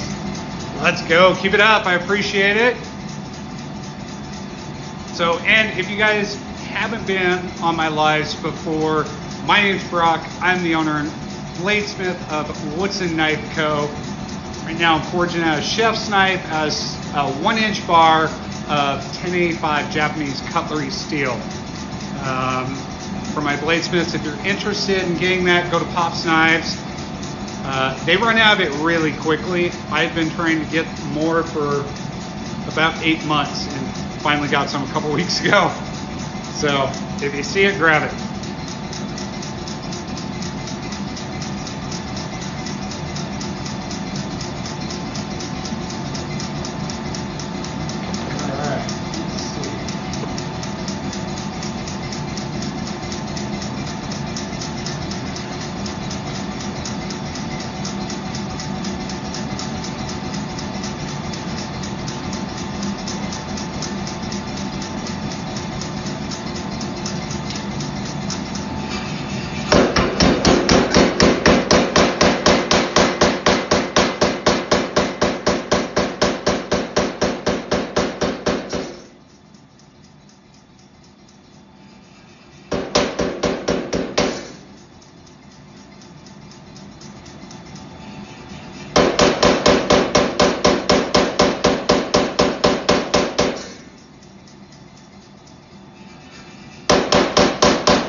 Right.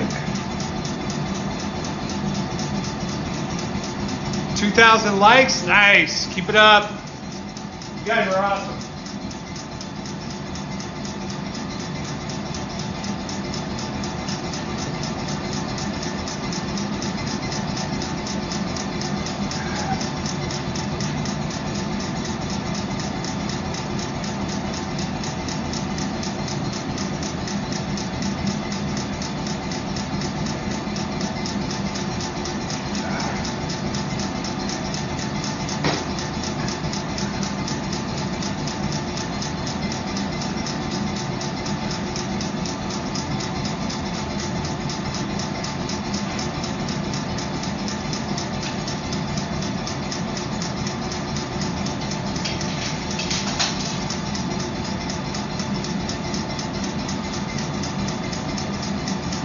On this next one, we're going to go over to the anvil.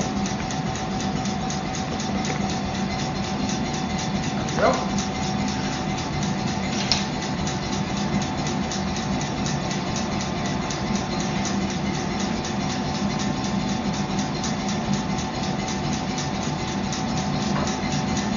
Try to decide which way I want to go with it.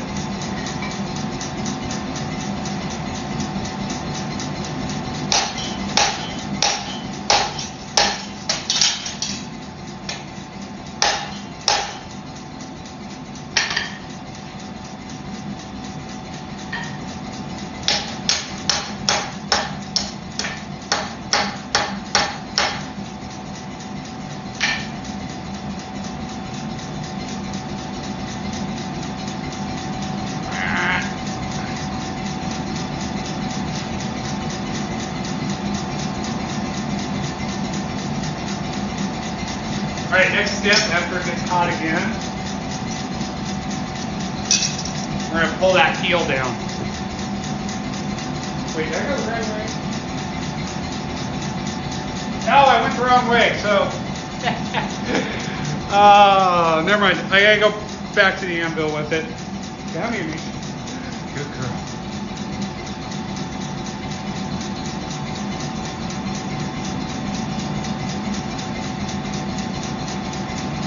I never played Dead Space, and I'll be honest, I don't play anything that's zombified.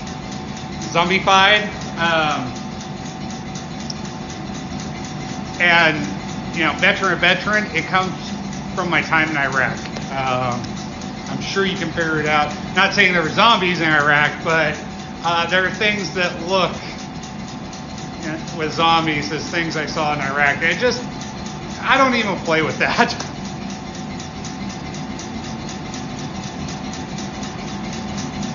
All right, man. Have a good one. Thanks for watching.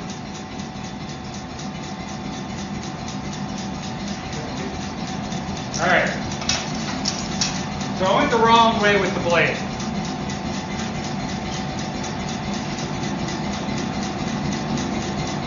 All right, so I put the flat side here. If I start doing the bevels, it's just gonna go whoop.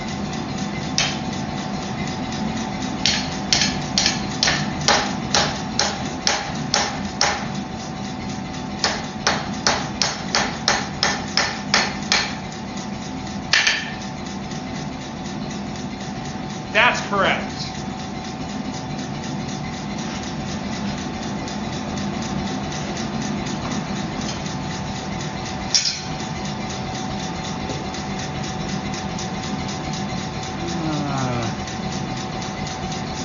So now that flat edge, that's going to be the cutting edge, or where it's going to be. When I go to forge that and make my bevels, make that taper, it's going to pull the spine up, and it's probably going to go past. It's probably going to turn into a hook.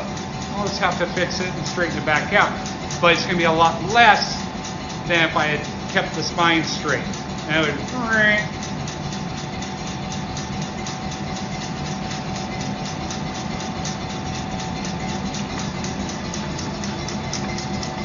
All right. This is one of my favorite parts of doing these, and I'm lucky enough I got taught firsthand by Jason Knight.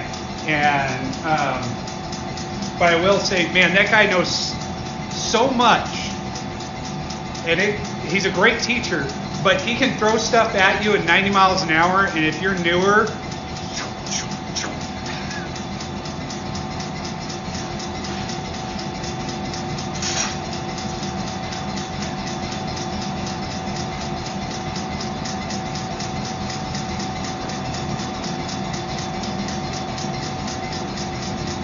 Alright, I'm on the wrong side.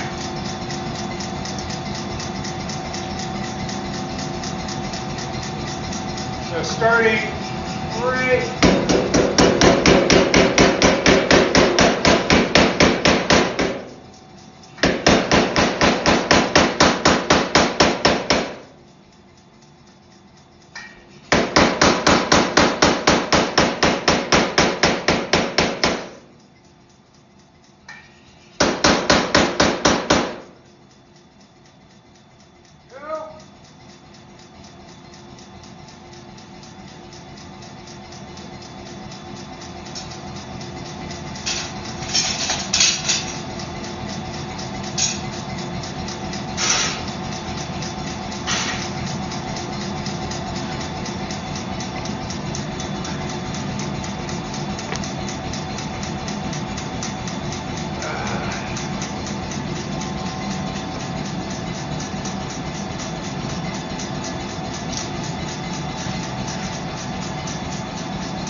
Try to get both in frame if I can.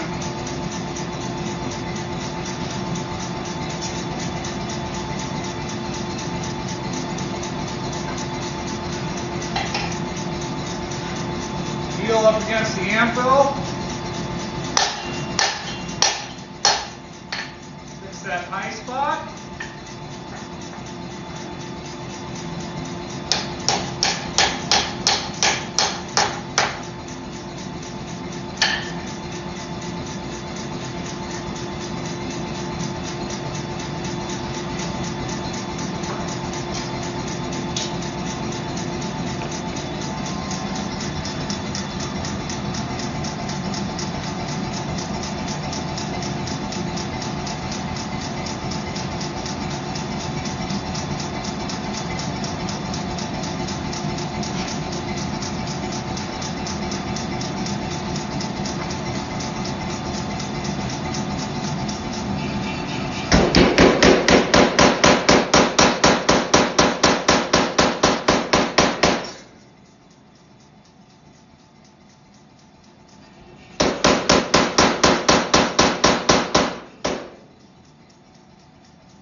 the spine was, so I'm retouching that up, I guess.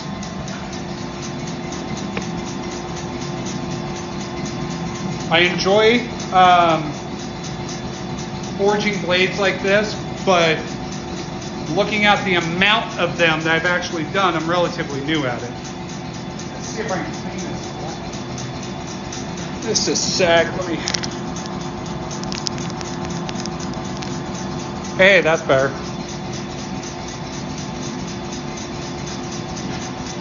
Sorry.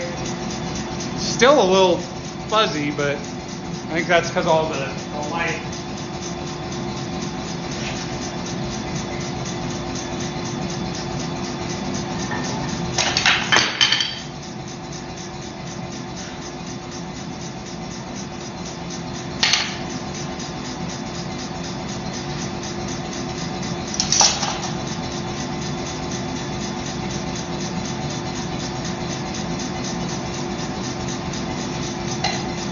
Again, over the edge of the anvil.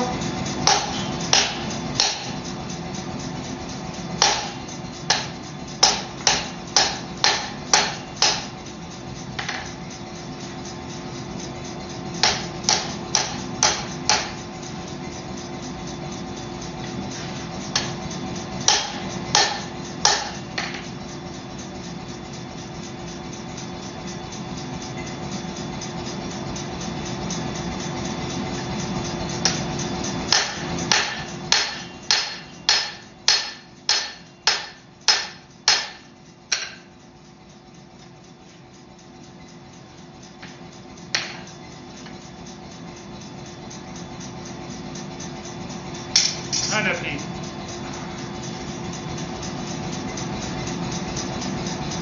Dragon's Den, how you doing? Thank you, I appreciate that. I'll be honest, I haven't seen a lot of the other blades. Has anybody seen Ben Abbott's sword? I don't know what he put in.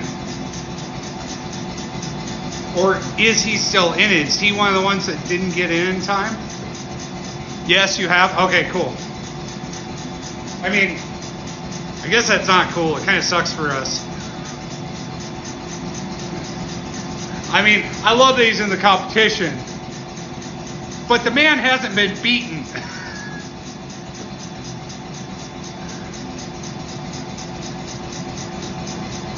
Really? From Ben? Well, you know, a lot of his style is very simplistic, beautiful and simplistic at the same time. But he knows how to make a blade, so.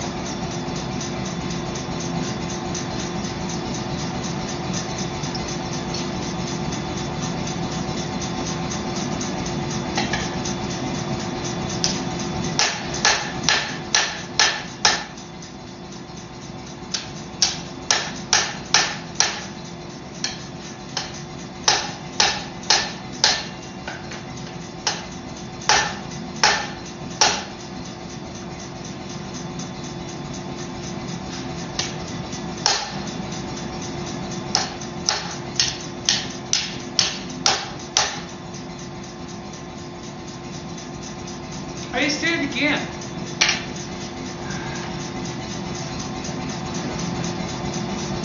I keep straightening out the spine and I want it curved. See, at least I'm not on roller skates today, so.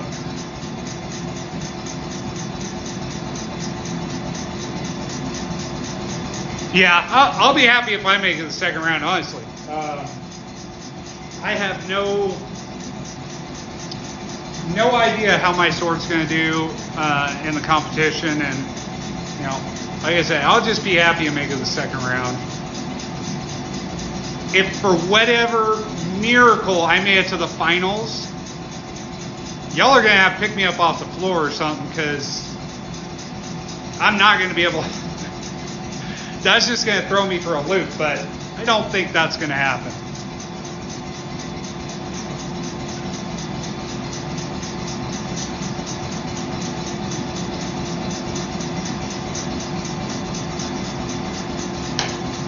All right.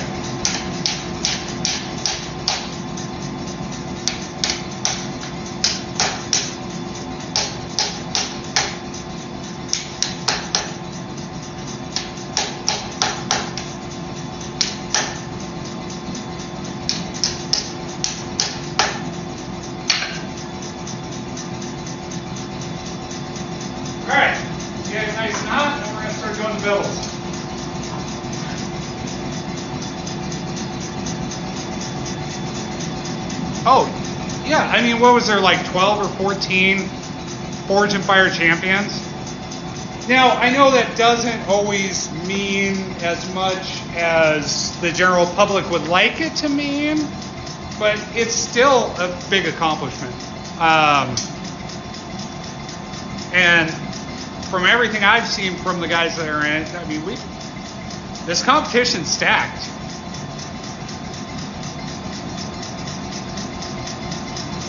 You know, and I don't know. I'd be curious who is in the competition with the least amount of experience, with the least years into bladesmithing.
$4K Forge.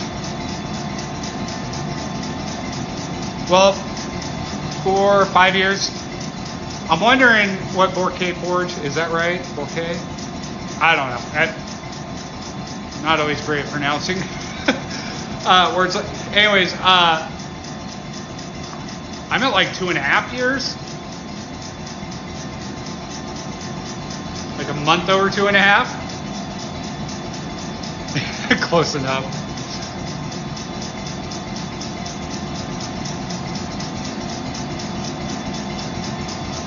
Yeah, but I still feel like blacksmithing, you know, because there's a lot that translates over.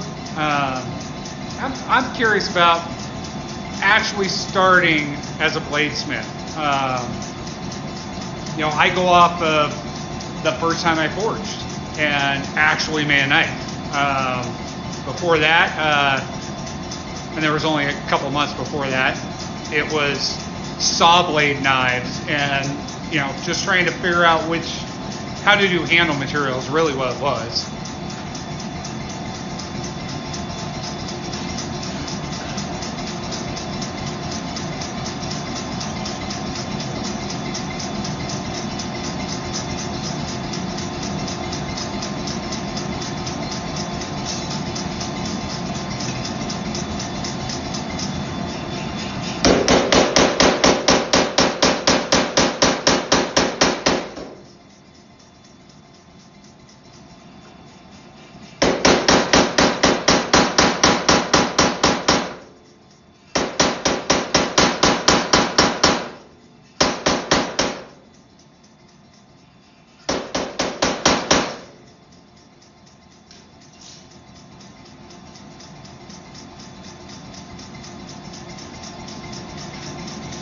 That shape's ugly.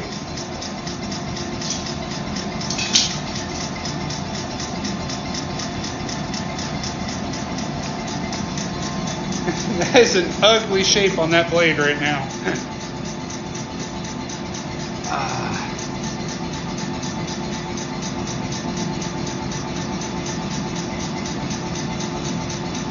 Right on. 24th blade, huh? Nice. 24th, man, that's saying something. That's cool. I'm curious. I don't think I've seen your blade though. Maybe I have, and I'm just not remembering it. I'm at 58.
Okay, I'll have to go check that out. I have not been looking at the blades regularly. I should be.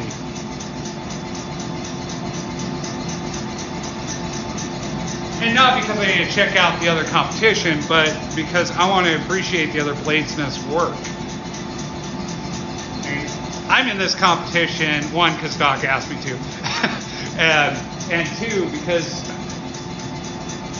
I know some bladesmiths, but I want to know a lot more bladesmiths better, and this is a great opportunity to interact with more of you a-holes. Probably more than I want, but I am looking forward to the finals in that weekend.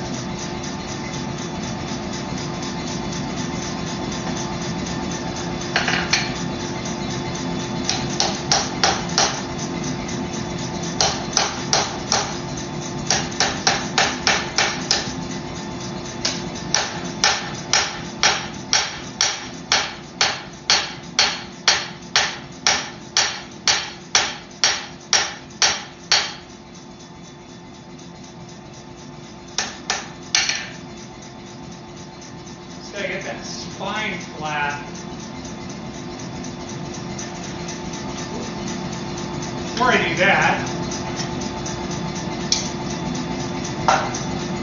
not where I want to leave that.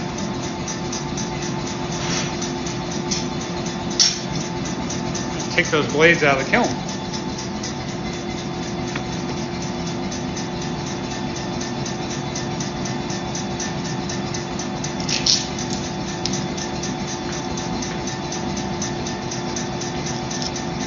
That made a mess. It'll burn off, right?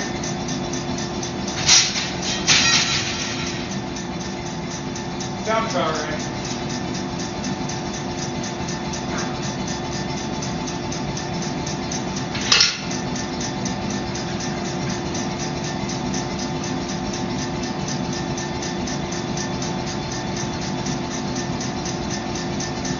There's the easy one.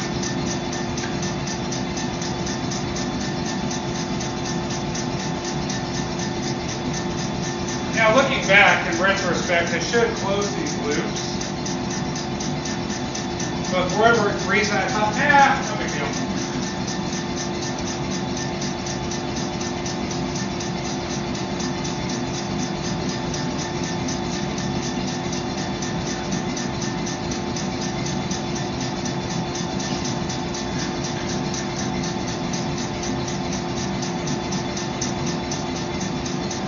Close this one.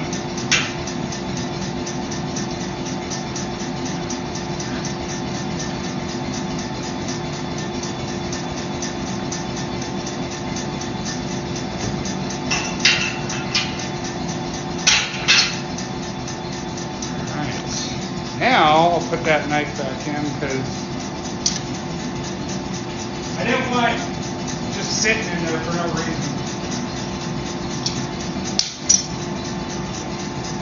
And in my luck, I would have dropped another knife in the kiln and had to fight with it again.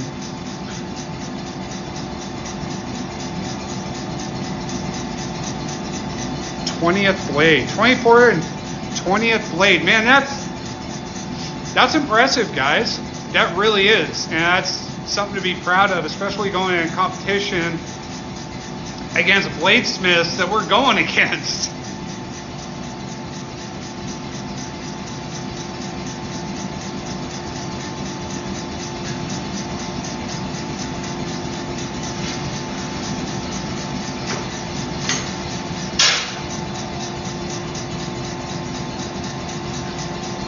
With power hammer. That's better. That's a little quieter.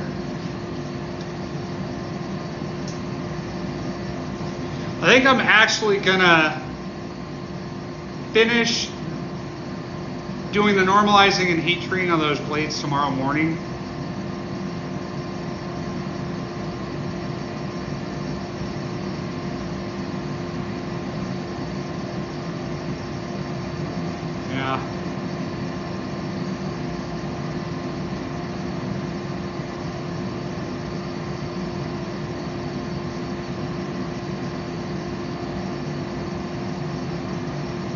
Monkey Made Customs, thank you. I appreciate that.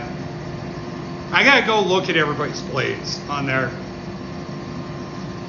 It's honestly what it is, out of sight, out of mind. Unless it pops up on my feed, I don't even think about it, and that's bad. I should be over there interacting and cheering everybody on.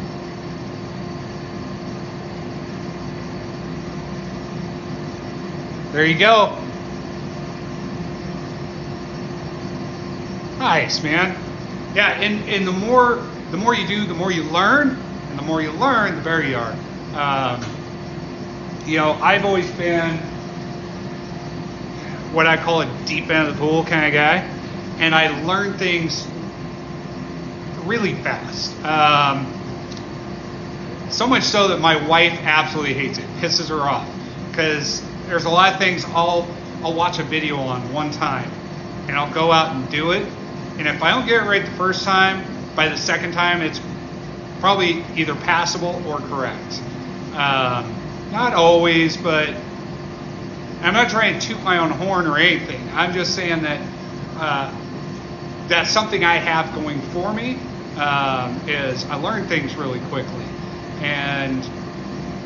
But even with that, if I don't practice it and I don't keep doing it over and over again, I don't refine those skills, and the quality doesn't go up. The quality doesn't get better.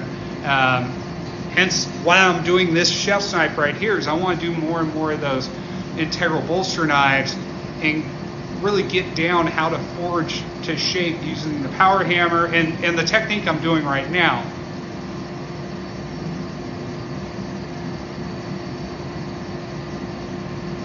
Yeah, I am too.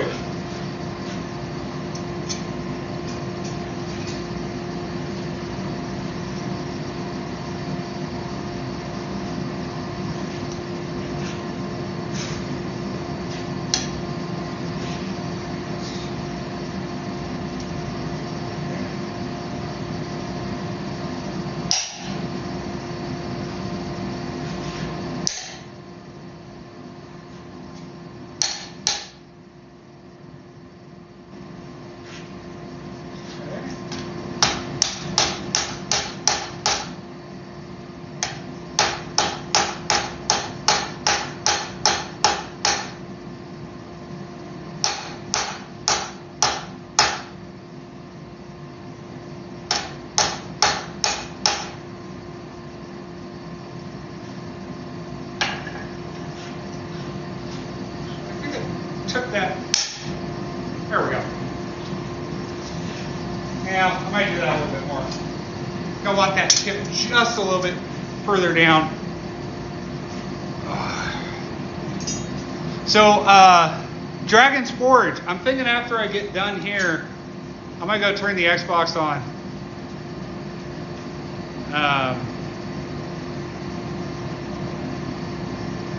It's one of those days for me where I'm looking, okay, I could work on this, I could work on that. Could I finish either of those things? No.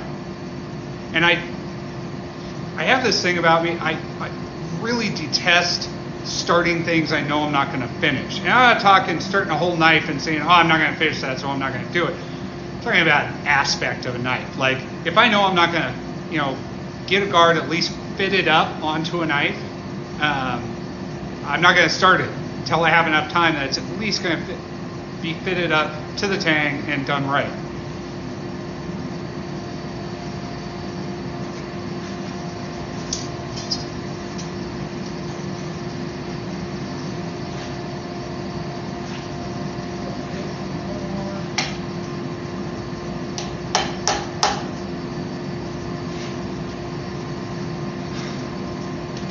All right, let's see if we can get the edge right.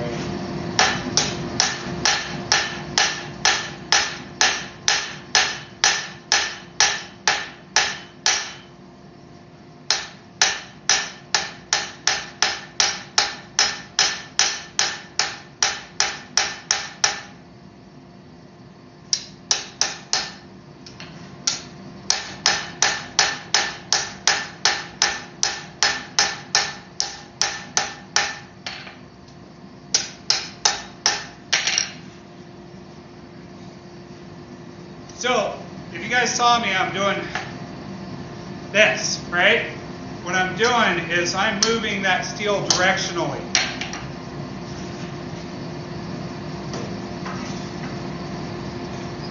So I'm actually pulling that steel towards me as I'm hitting.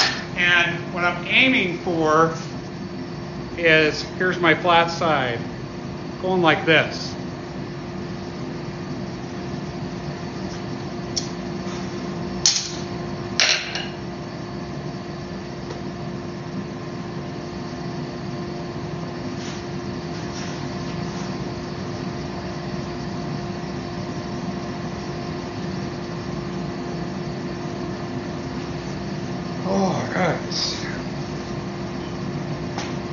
Yeah, I will warn you, Dragon's Forge, I only play DMZ. Like I said earlier, every time I go into regular Warzone, I just get annihilated. Unless I'm with a really decent team. And even then, since this new version dropped, Warzone 2, I've only gotten to 4th place in the actual Battle Royale version.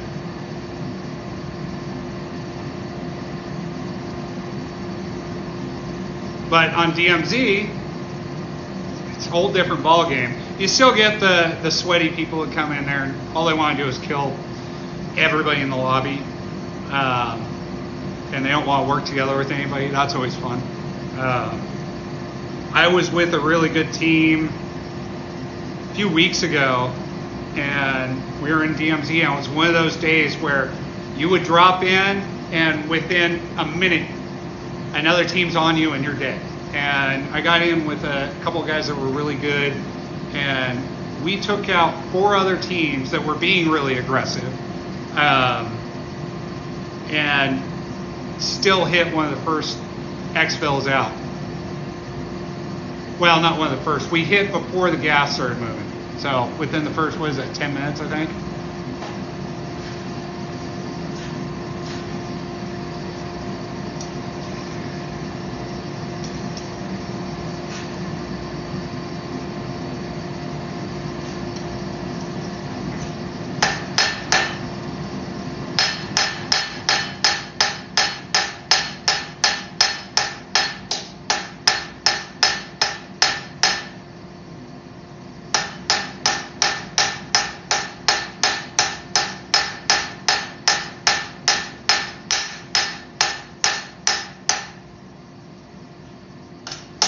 I bet that looks goofy when I'm doing this, but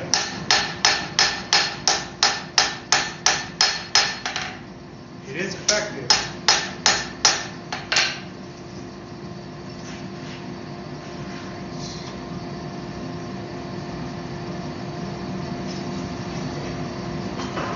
All right, I'm gonna heat it up and drop that tip. And I'm done.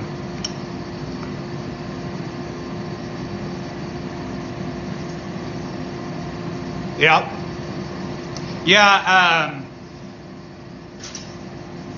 it's always cool when you get a group of guys that have military training. It's a lot of fun. Remember, the last Modern Warfare 1, for a while there was 3 other Marines that I would run with, and there was times I felt like it was unfair.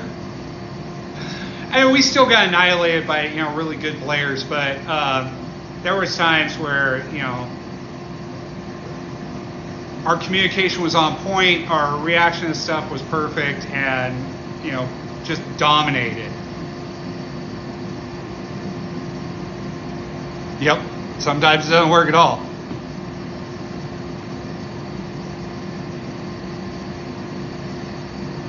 Oh, cool. I don't think I really played Ghost very much.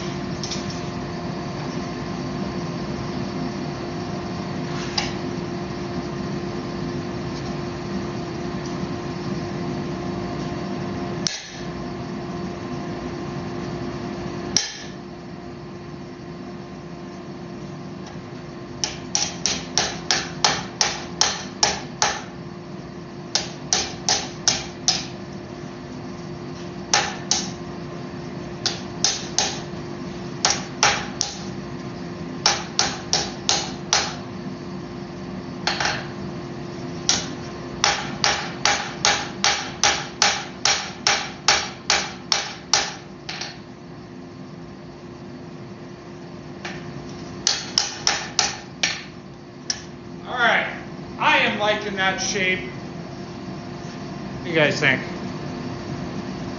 It's got some spots that I'm not too crazy with, but they might come out a little bit later, forging, or they'll just come out on the grinder.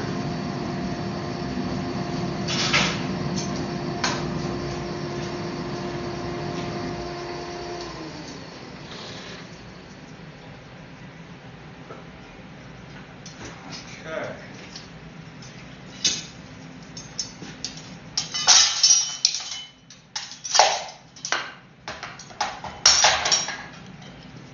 All right.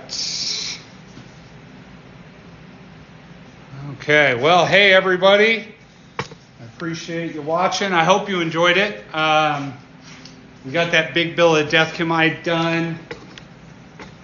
I never did measure it. Let's measure it. So it's, of course, 4 inches wide, just under 0.2 inches thick. Looks like 26 inches of usable. Probably about 25 and a half, 25 by the time I get done trimming it and, you know, grinding off any of the bad stuff on the edge. But yeah, that's awesome. Started doing the heat treat on 4 kitchen knives and a chisel that I'm working on. I started forging out a chef's knife. I'm just, for whatever reason, fatigued. I'm tired. And I got messy hair. So, hey, I hope you guys enjoyed. Come here, Cougar. So, hope you guys had fun. And hey, thanks for hanging out. I enjoyed it. Several of you, I look forward to seeing you in a few weeks. So, yeah. All right. Hey, as always, be kind. Much love. Have a great week.